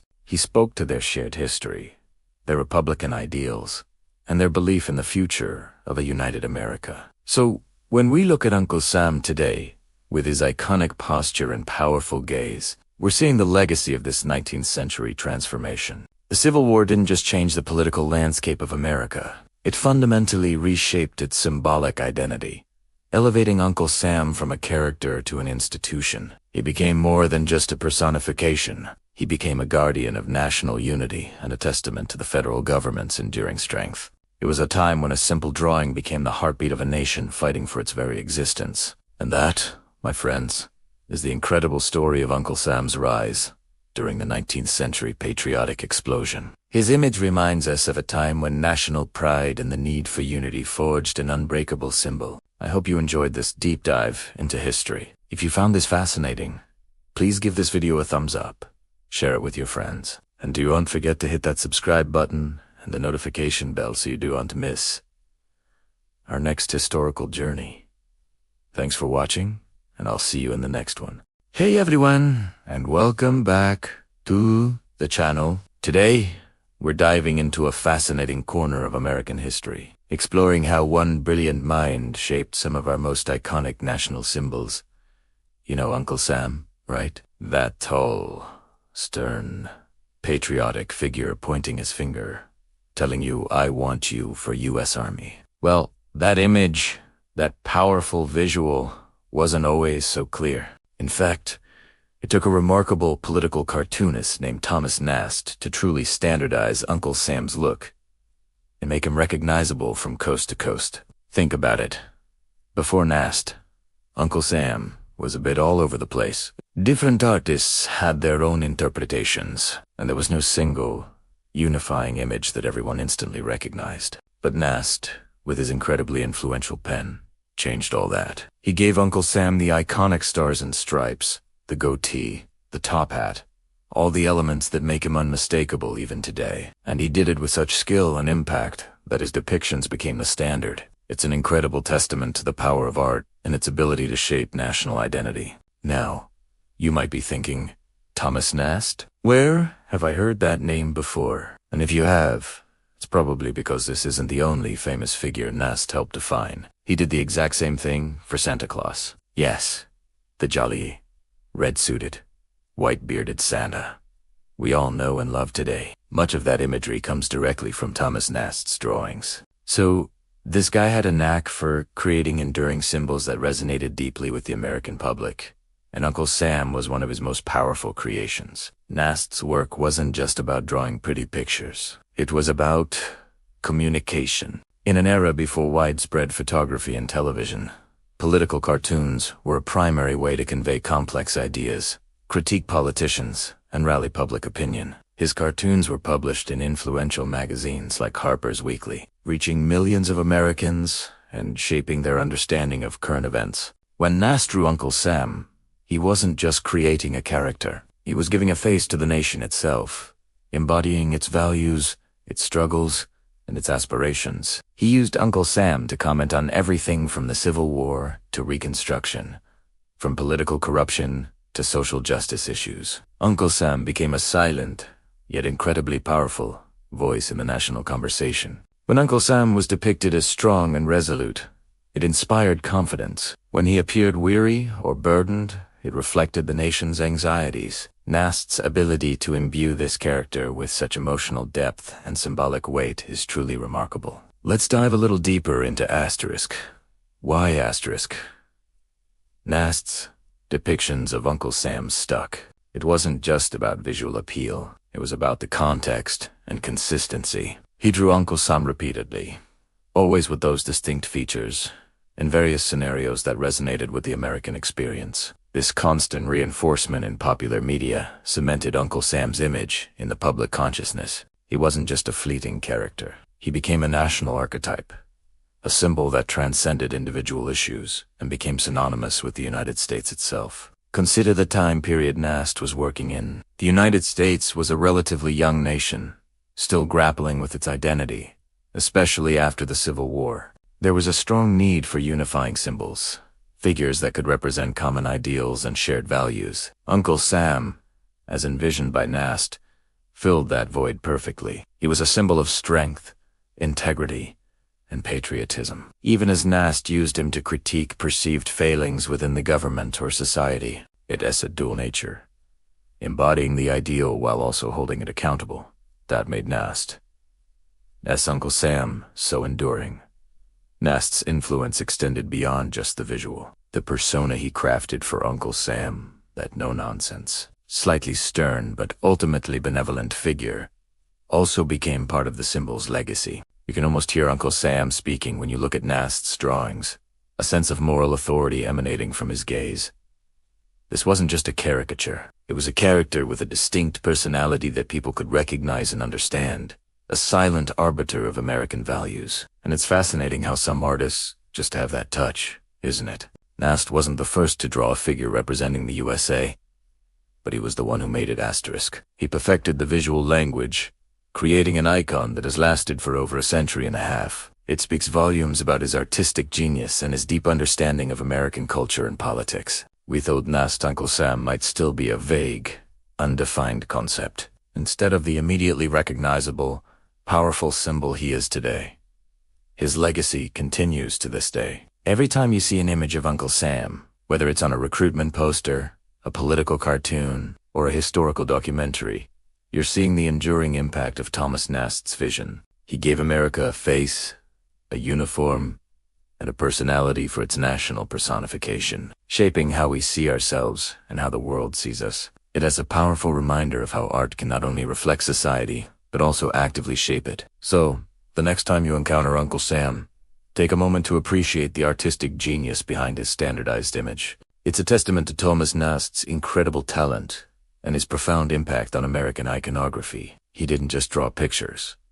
He helped define a nation. Thank you so much for joining me on this journey through history and art. I hope you enjoyed learning about Thomas Nast and his incredible contribution to American symbolism. If you found this video interesting, please hit that like button, share it with your friends, and don't forget to subscribe to the channel for more fascinating insights into history and culture. Your support truly helps me keep creating content like this. See you next time.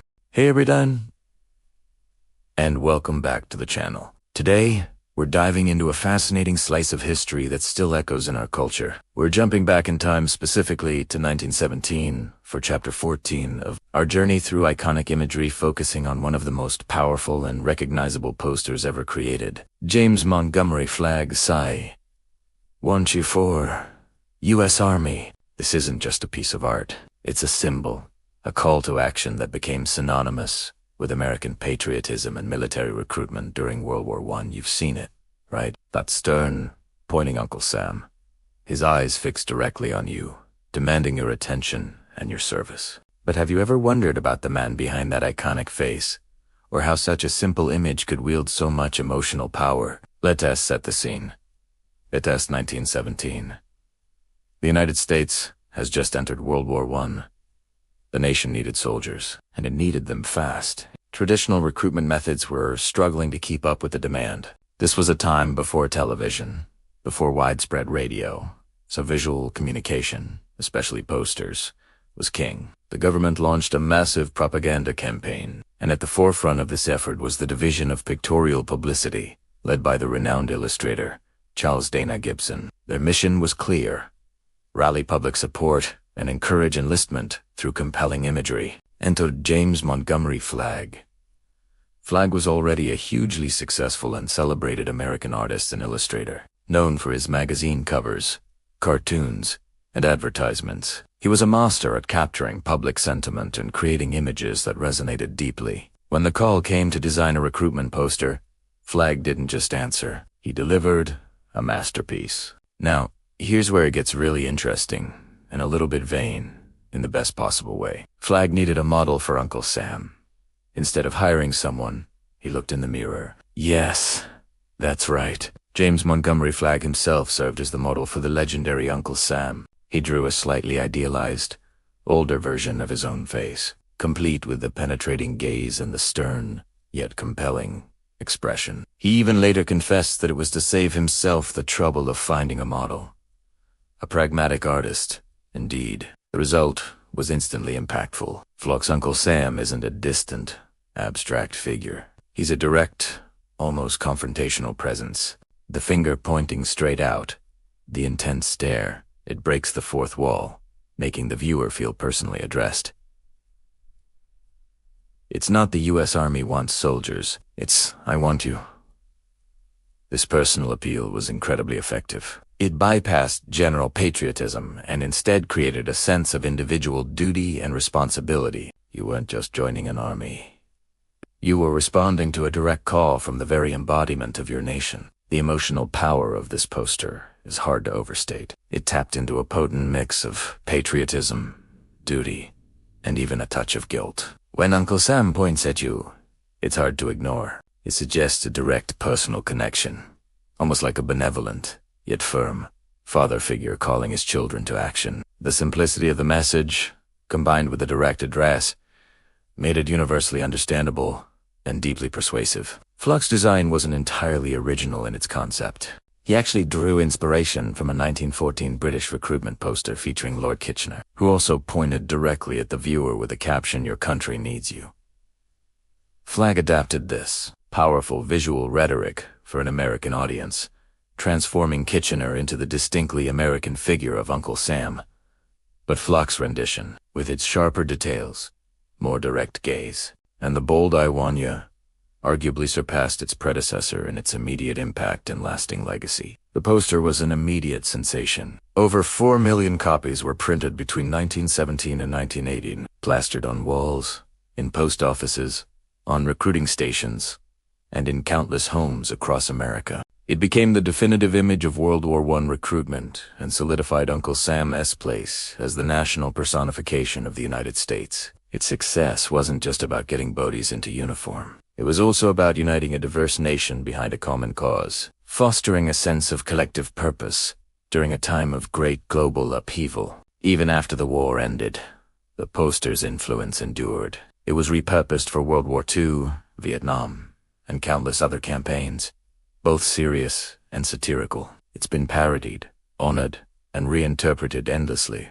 a testament to its enduring power and relevance. The image of the pointing Uncle Sam has transcended its original purpose to become a global cultural icon, instantly recognizable, and universally understood as a call to action or a representation of national identity. So, the next time you see that iconic image, remember James Montgomery Flagg, the artist who literally put himself into the picture. Remember the urgency of 1917, the need for a nation to rally, and the incredible emotional power that a single image can hold. It's a powerful reminder of how art and propaganda can shape history, inspire millions, and leave an indelible mark on our collective consciousness. What do you think about the "I Want You" poster? Does it still resonate with you? Let me know in the comments below. If you enjoyed this dive into history and art, please give this video a thumbs up, subscribe to the channel for more fascinating stories, and hit that notification bell so you don't miss our next chapter. Thanks so much for watching, and I'll see you in the next one. Hello everyone, and welcome back to our journey through American iconography. Today, we're diving into Chapter 15, From Symbol to Spirit. We're going to reflect on something truly remarkable, how Uncle Sam transcended being just a figure of propaganda and actually became the living, breathing voice of America itself.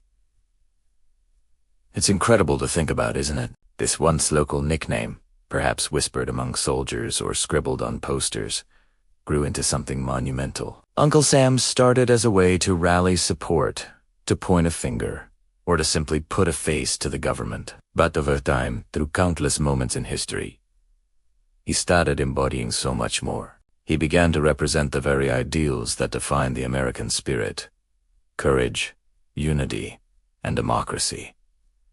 Think about it. When you see Uncle Sam today, you don't just see a drawing. You feel a connection to a narrative much larger than any single person or political campaign. He's evolved into this profound representation of resilience. He reminds us of the bravery embedded in the American story, the courage it takes to stand up for what is right, to innovate, to explore, and to defend our shared values. From the battlefields of global conflicts to the quiet struggles for civil rights at home, Uncle Sam has been there, urging us forward, reminding us of the strength that lies within each individual and within the collective spirit. He's a symbol of that enduring American grit.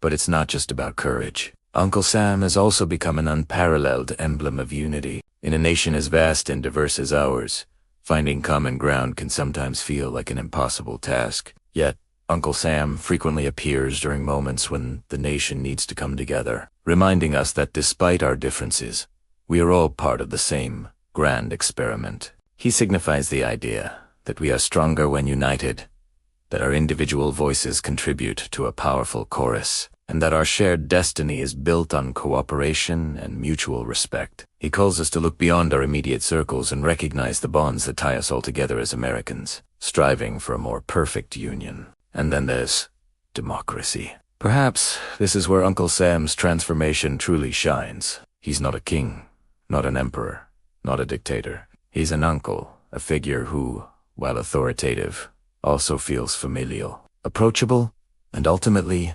accountable to the people he represents. He embodies the democratic ideal that power resides with the citizens, and that the government, symbolized by him, serves the will of the people. He stands for the principles of self-governance, individual liberty, and the pursuit of justice for all. When he points his finger and says, "I want you," it's not just a command. It's an invitation to participate, to engage, to fulfill your role in this ongoing democratic journey. It's an affirmation of civic duty and the power of individual choice within a free society. It's fascinating how a simple drawing can evolve to carry such weight, such meaning. Uncle Sam, in many ways, became the conscience of a nation, reflecting its highest aspirations and sometimes its internal conflicts. He's been both an inspiration and a challenge, prompting us to live up to the ideals he represents. He's shown up in times of prosperity, urging us to continue building, and in times of crisis, reminding us of our fundamental strengths.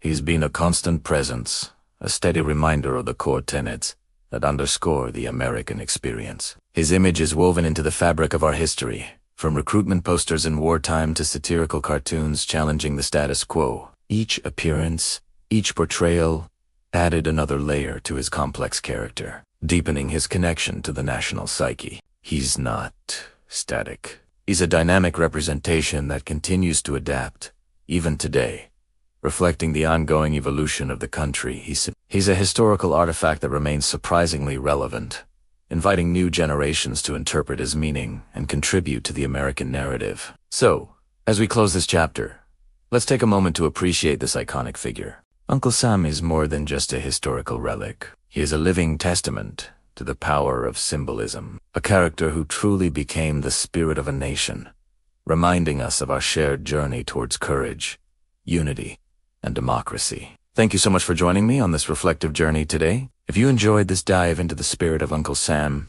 please give this video a thumbs up, share it with your friends, and do you and I forget to hit that subscribe button and the notification bell so you don't miss our next chapter. Your support means the world. See you next time. Hey everyone, and welcome back to the channel. Today, we're diving into chapter 16 of our journey, and it is a truly fascinating one. The real Samuel Wilson S. Quite a legacy. You know, we've all seen the iconic image of Uncle Sam, that tall, distinguished figure in the Stars and Stripes, pointing sternly, urging us to join up or do our patriotic duty. He's a symbol woven into the very fabric of American identity, recognized instantly around the globe.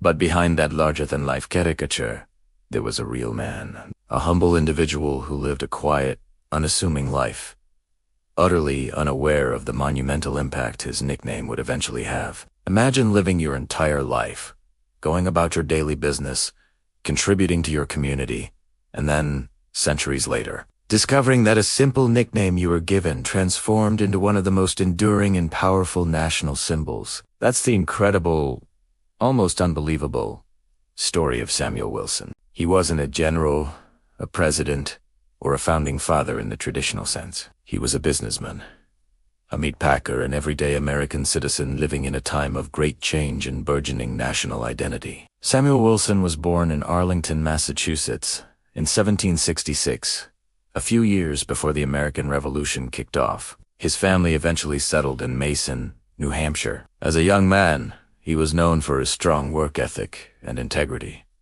He wasn't chasing fame or fortune. He was simply building a life. In 1789, Samuel, along with his brother Ebenezer, moved to Troy, New York.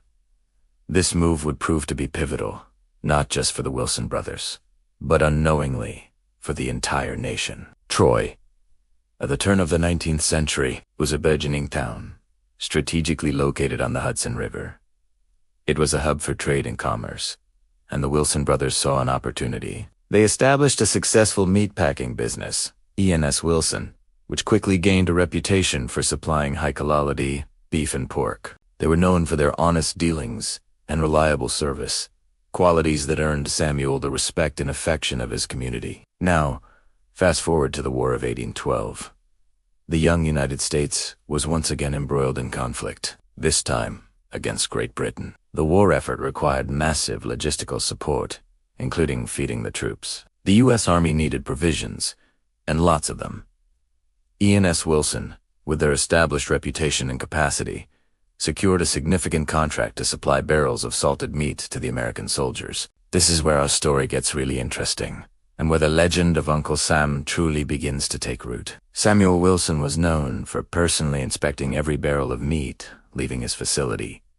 He was meticulous about quality control. The barrels were stamped with U.S. to indicate they were government property, destined for the United States Army. However, the workers at the Troy Depot, many of whom knew Samuel Wilson personally and started joking that the U.S. actually stood for Uncle Sam. Why, Uncle Sam? Well, Samuel Wilson was a well-liked figure in Troy.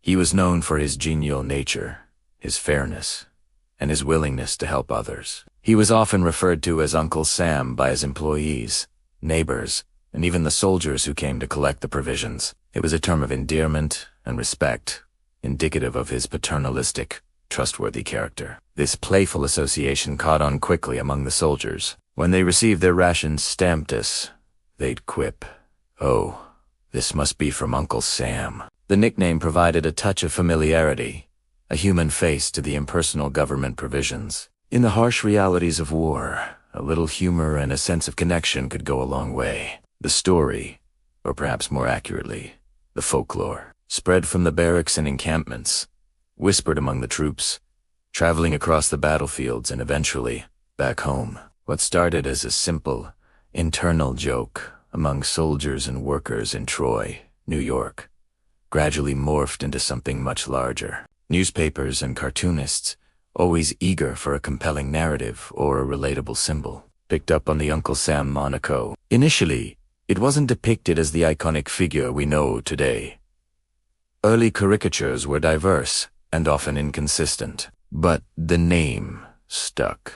It was a catchy, memorable way to refer to the U.S. government, especially during times of war or national need. The critical thing to remember is that Samuel Wilson himself had no hand in this. He wasn't launching a branding campaign or seeking national recognition. He was just doing his job, supplying meat, and earning the good graces of those around him. He continued his humble life in Troy, running his business, being a respected member of his community, and quite likely, hearing the occasional chuckle about how the soldiers called him Uncle Sam. It was a local anecdote, a charming story, but it hadn't yet transcended into the powerful national emblem it would become. Samuel Wilson passed away in 1854. He was buried quietly in Oakwood Cemetery in Troy, New York. When he closed his eyes for the last time, he was simply Samuel Wilson, a good man, a successful businessman, a loving husband and father, and a well-regarded Uncle Sam to his local community. He died long before his image, or rather, the image associated with his nickname, became truly legendary. Think about that for a moment. He never saw the famous "I Want You" for U.S. Army poster by James Montgomery Flagg, created in 1917, which cemented the visual identity of Uncle Sam as we know it today. He never witnessed the countless political cartoons, advertisements, and patriotic campaigns that would feature Uncle Sam throughout the 19th and 20th centuries, urging citizens to buy war bonds, conserve resources, or register for the draft. He never knew that his simple, affectionate nickname would become synonymous with the spirit of the American nation itself. His legacy, therefore, is a quiet one, a testament to how an ordinary life, lived with integrity and hard work, can inadvertently spark something extraordinary. Samuel Wilson's contribution wasn't through grand speeches or heroic battles, but through the honest provision of essential goods and the genuine warmth of his character. He embodied the solid, reliable, trustworthy spirit that many Americans admired and identified with. It wasn't until 1961, more than a century after his death, that the U.S. Congress officially recognized Samuel Wilson of Troy, New York, as the progenitor of the national symbol of Uncle Sam. This formal acknowledgement cemented his place in American history, transforming him from a local legend into the official historical basis for one of the world's most recognizable personifications of a nation. This recognition wasn't just about giving credit where credit was due. It was about connecting the abstract symbol of Uncle Sam back to a tangible, real-life individual whose qualities resonated with the ideals the symbol represented. Samuel Wilson's story reminds us that even the grandest national symbols often have humble, human origins. They sprang from the lives of ordinary people who, through their actions and their character, inadvertently become cornerstones of a larger identity. So, the next time you see Uncle Sam, whether it's in a historical document, a movie, or a modern-day meme, remember Samuel Wilson. Remember the quiet meat packer from Troy, New York, whose honest dealings and kind demeanor earned him a nickname that would echo through generations. His legacy isn't just in the symbol, but in the enduring idea that integrity, hard work, and a good heart can contribute to something far greater than ourselves, even if we never live to see the full extent of its impact. It's a beautiful thought, isn't it? How a single man, living a life of purpose, could become such an integral part of the American story, a true testament to the power of a quiet legacy. Thank you so much for joining me on this deep dive into Samuel Wilson's life. If you found this historical journey as fascinating as I did, please hit that like button, subscribe to the channel for more untold stories, and ring the notification bell so you don't miss our next chapter. Let me know in the comments what you think about Samuel Wilson's unexpected journey to national symbol status. Your thoughts are always appreciated. Hey everyone, and welcome back to the channel. Today, we're taking a fascinating trip back in time, and to a place that might just surprise you. Troy, New York. That's right, the very city that proudly calls itself the home of Uncle Sam. You know, that iconic figure with the top hat, striped pants, and stern gaze, pointing at asterisk. Well, his roots run deep right here in Troy. It is truly remarkable how a simple meatpacker named Samuel Wilson became such an enduring symbol of America. And what's even more amazing is how Troy has embraced this legacy, keeping his story alive and vibrant for generations. If you ever find yourself in this charming city, you'll quickly discover that Uncle Sam isn't just a historical footnote. He's woven into the very fabric of Troy's identity. So, what exactly can you expect to see and experience in the home of Uncle Sam today? Let's dive in. First, you can talk about Troy and Uncle Sam without mentioning the incredible memorials and statues dotted around the city. They're not just cold stone or metal. They're vibrant tributes that tell a story. As you wander through downtown Troy, you'll encounter several plaques and markers, each detailing a piece of this unique history. You'll learn about Samuel Wilson, the man behind the legend, and how his reputation for fairness and honesty, combined with the U.S. stamped on his barrels of provisions during the War of 1812, gradually morphed into the beloved national personification. These plaques are fantastic because they don't just state facts. They invite you to pause, reflect, and connect with the past. They truly make history feel alive and tangible. One of the most prominent tributes you'll find is the impressive statue of Samuel Wilson himself. It's often depicted in his working clothes, capturing the essence of the diligent, honest businessman he was. This statue isn't just a tourist attraction. It's a constant reminder to the community of the values he represented: integrity, hard work, and patriotism. It stands as a testament to how an ordinary citizen can inadvertently become an extraordinary symbol. Imagine walking by and seeing this figure, knowing that the very spirit of Uncle Sam originated from someone who walked those same streets centuries ago. It really gives you a sense of continuity and pride. But Troy's commemoration of Uncle Sam goes far beyond statues and plaques. They host annual celebrations that truly bring the legend to life. The most notable of these is the Uncle Sam Birthday Parade. Can you imagine a whole city coming together to celebrate the birthday of a national icon? It's fantastic. This isn't just a small-town gathering. It's a lively, colorful event that draws crowds from all over. Floats adorned with patriotic themes, marching bands playing spirited tunes, and local organizations showcasing their community pride. It's a spectacle you want to miss. Kids dress up, families gather, and there's a palpable sense of shared history and national identity in the air.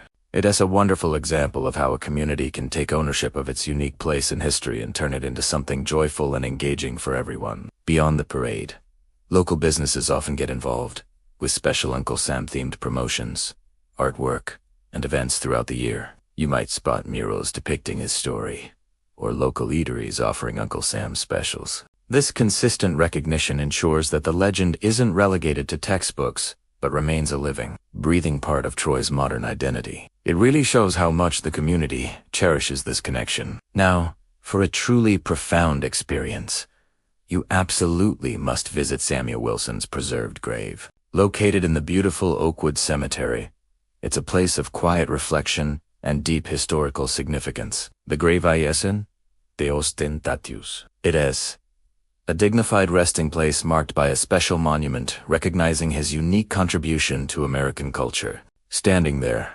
looking at his final resting place, you can't help but feel a connection to the man whose image became so ingrained in our national psyche. It's a powerful moment, knowing that you're at the very spot where the ordinary citizen behind the extraordinary icon lies. The cemetery itself is a historical gem, with stunning views and other notable figures interred there, making it a worthwhile visit for history buffs and anyone seeking a moment of peace and reflection. The dedication to preserving Samuel Wilson's legacy is truly commendable. The local historical society and city officials have gone to great lengths to ensure that his story is accurately told and celebrated. They understand the importance of this unique heritage, not just for tourism, but for instilling a sense of local pride and historical awareness in their residents. This commitment is visible everywhere, from the meticulously maintained historical sites to the educational programs aimed at younger generations.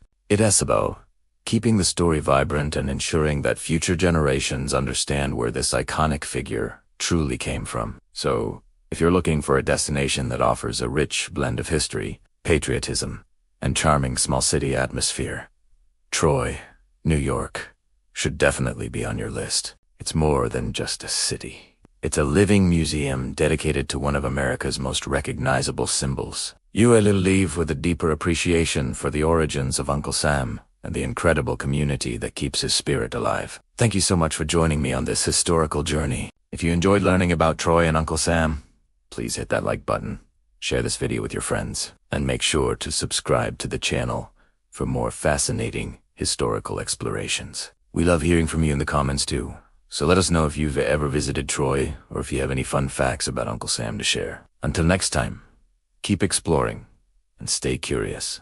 Hey everyone, and welcome back to the channel. Today, we're diving headfirst into a truly iconic figure, a symbol recognized worldwide, Uncle Sam. We're not just talking about history books, we're exploring chapter 18 of his incredible journey. Uncle Sam in pop culture. This guy isn't just a dusty old image, he's been a dynamic presence, shaping our views, inspiring action, and even sparking debate for generations. Get ready to see how this quintessential American character has evolved from a wartime recruiter to a nuanced figure in our daily lives. From the moment he first pointed that finger and declared, "I want you for his army," Uncle Sam solidified his place in the American psyche. That iconic poster, created by James Montgomery Flagg during World War I, is arguably his most famous appearance. It was a masterclass in direct address, making every individual feel personally called to service. But his role in advertisements didn't stop there. Throughout various conflicts, Uncle Sam continued to appear, sometimes stern, sometimes encouraging, always embodying the national call to action. Think about the countless recruitment drives, bond sales, and public service announcements, where his image instantly conveyed authority and patriotic duty.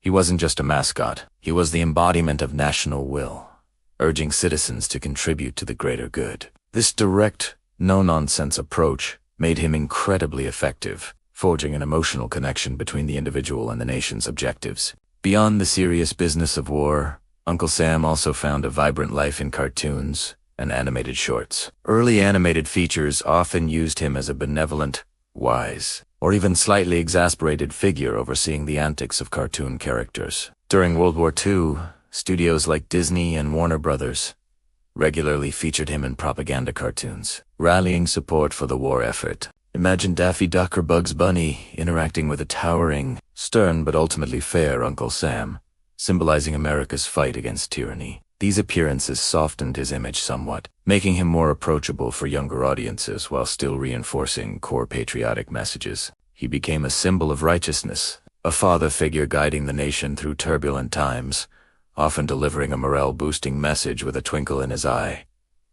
Then came the movies. Uncle Sam has made numerous cameos and sometimes even taken center stage on the big screen, while not always a central character. His image, or a character embodying his spirit, often appears in films depicting American history, wartime narratives, or political dramas. Think of the subtle nods to his image, or even characters directly quoting his famous lines, to instantly evoke a sense of national purpose or historical context. Sometimes he's a fleeting visual, a poster on a wall, or a statue in the background, but his presence is always impactful, grounding the story in a broader American identity. His cinematic presence reinforces his status as an enduring national icon, a visual shorthand for American values and history. But Uncle Sam isn't just about recruitment and patriotism. He's also a powerful figure in political satire. From editorial cartoons and newspapers to late-night comedy shows, Uncle Sam is frequently depicted in ways that critique government policies,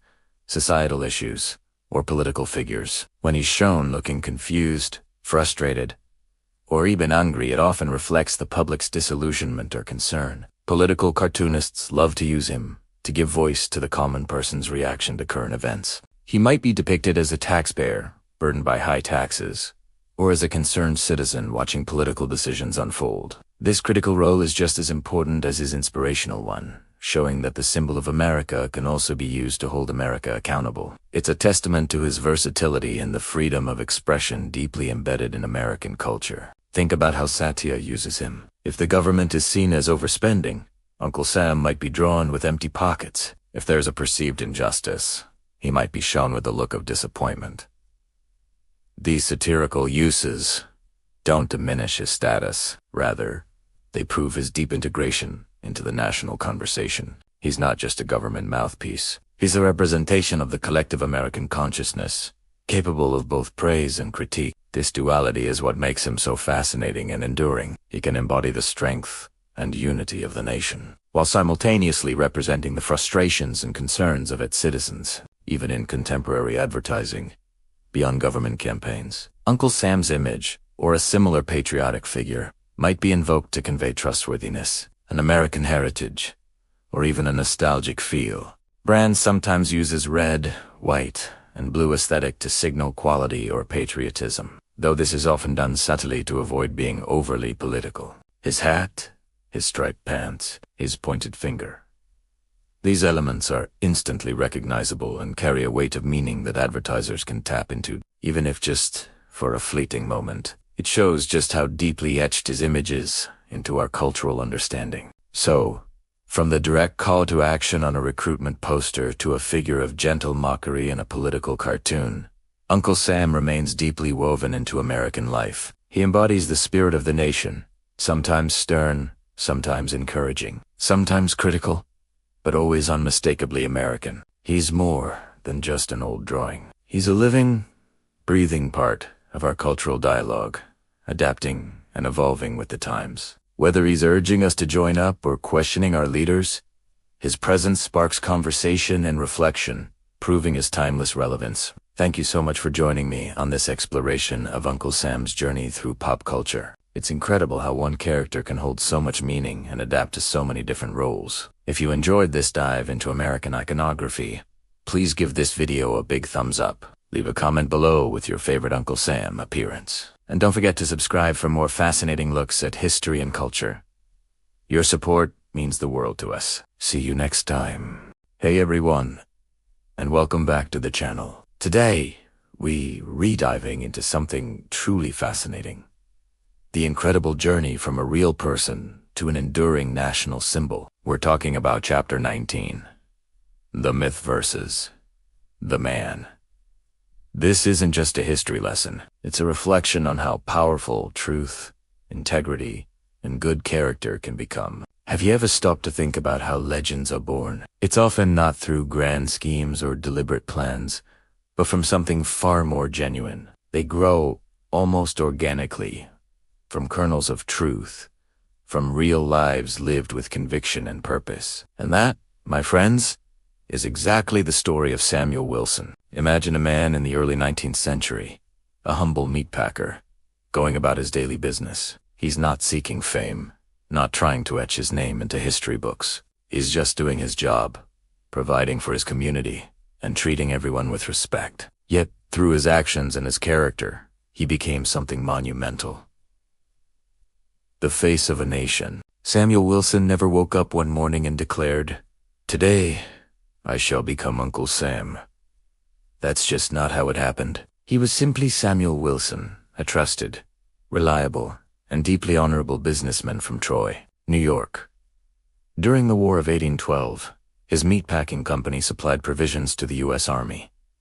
His barrels were stamped with U.S. for United States, as was standard. But the legend began to take root when soldiers, who knew and respected him, started humorously connecting those U.S. initials with Uncle Sam Wilson. Think about that for a moment. It wasn't a government campaign or a marketing ploy. It was a nickname, born out of familiarity and affection, rooted in the genuine respect people had for him. His workers, the soldiers he supplied, everyone who knew him, recognized his honesty and integrity. He was Uncle Sam because he embodied what they hoped their nation stood for: fair dealing, hard work, and a trustworthy spirit. This is where the myth truly begins to blend with the man. The image of Uncle Sam, the tall, lean figure with a top hat, staring directly at you, urging you to enlist, is so iconic, so deeply ingrained in our collective consciousness. But behind that powerful image is the shadow of a real person, Samuel Wilson, whose personal qualities were so commendable that they became synonymous with the nation's character itself. It is a beautiful example of how personal virtues can transcend individual lives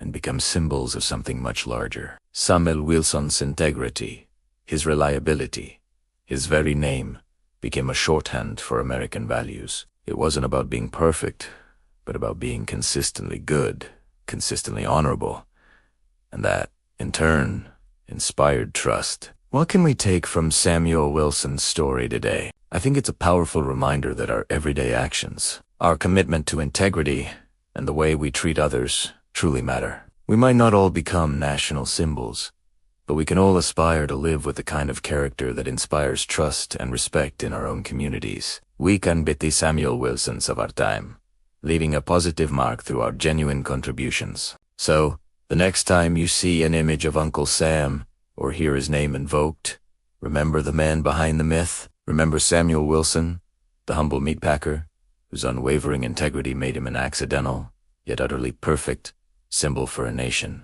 It's a testament to the idea that true legacy isn't always planned. Sometimes, it simply grows from living a life of principle. What do you think about Samuel Wilson's incredible transformation into Uncle Sam? Let me know in the comments below. If you found this reflection inspiring, please give this video a thumbs up, share it with a friend, and don't forget to subscribe for more insights into history, character, and the stories that shape us. Your support means the world, and I can't wait to connect with you in the next video. Hey, everyone, and welcome back. Tonight, as we wrap up our journey, let's settle in for a story that feels a bit like a lullaby, a comforting thought to carry us into tomorrow. We've talked a lot about history, about big moments and grand figures, but sometimes the deepest truths are found in the simplest origins. Tonight, we're dedicating this final chapter to the enduring spirit of Uncle Sam. You know, when we picture Uncle Sam, we often see that iconic image, the tall, serious man in red, white, and blue, pointing sternly, calling us to duty. But what if I told you the true essence of Uncle Sam wasn't born from a declaration of war or a powerful decree, but from something far more gentle, far more human? The story of Uncle Sam, at its very core, is a beautiful reminder that our nation's strength, its true conscience, isn't forged in the fires of power, but in the quiet warmth of kindness and honesty. Imagine, if you will, the early 1800s, a time when America was still finding its footing, still defining itself. In a small town, there lived a man named Samuel Wilson, a meat packer, a regular guy, running his business with integrity. During the War of 1812, Samuel supplied barrels of meat to the soldiers. He was known for his upright character, his honest dealings, and a twinkle in his eye. When his barrels were stamped U.S. for United States, soldiers and locals started playfully calling the provisions Uncle Sam's. It was a nickname born of affection, a nod to a man people trusted, a man who consistently did the right thing. Think about that for a moment. This legendary figure, who has come to represent the very soul of America, began not as a king or a conqueror, but as an ordinary man, a hard worker, known for his good nature and reliability. He wasn't a general leading armies, or a politician crafting laws. He was simply Samuel Wilson, a man whose integrity shone so brightly that his nickname, Uncle Sam, transcended his personal identity and became a symbol for the entire nation. This origin story, often overlooked, is so incredibly powerful because it grounds the grand idea of America in the everyday virtues of its people. It tells us that the foundation of a strong nation is not just in its military might or its economic prowess, but in the collective character of its citizens. It's in the honest work, the fair dealings, the neighborly spirit, and the simple kindness that ordinary people extend to one another. Uncle Sam, in this light, isn't a stern taskmaster. He's a gentle reminder that the best of America, its true conscience, resides within each of us, expressed through our actions and our commitment to what is good and right. When we feel the weight of the world, when we grapple with complex issues, or feel overwhelmed by divisiveness, remembering this humble beginning can be a calming balm. It encourages us to look past the grand narratives and rediscover the simple, fundamental values that truly hold us together. Kindness, honesty, integrity. These aren't just quaint ideals. They are the bedrock upon which our collective future is built. They are the quiet, steady heartbeat of Uncle Sam. So, as we drift off tonight, let this story of Samuel Wilson, the original Uncle Sam, be a comforting thought. Let it remind us that the enduring spirit of America isn't a distant, abstract concept, but something tangible, something we can touch and feel in our daily lives. It's in the friendly wave from a neighbor, the honest effort in our work, the helping hand extended to someone in need. It's a spirit that encourages us to lead with empathy, to speak with truth, and to act with a genuine heart. This spirit, born from kindness and honesty, not power, is what truly defines us. It's what guides us through challenges and inspires us to reach for a better tomorrow. It is the gentle whisper that reminds us to always strive to be the best version of ourselves, and for our nation. Thank you for joining me on this journey. If you found this reflection meaningful, please consider giving us a thumbs up and subscribing for more stories that uplift and inspire. Good night, everyone. May your dreams be filled with hope and kindness.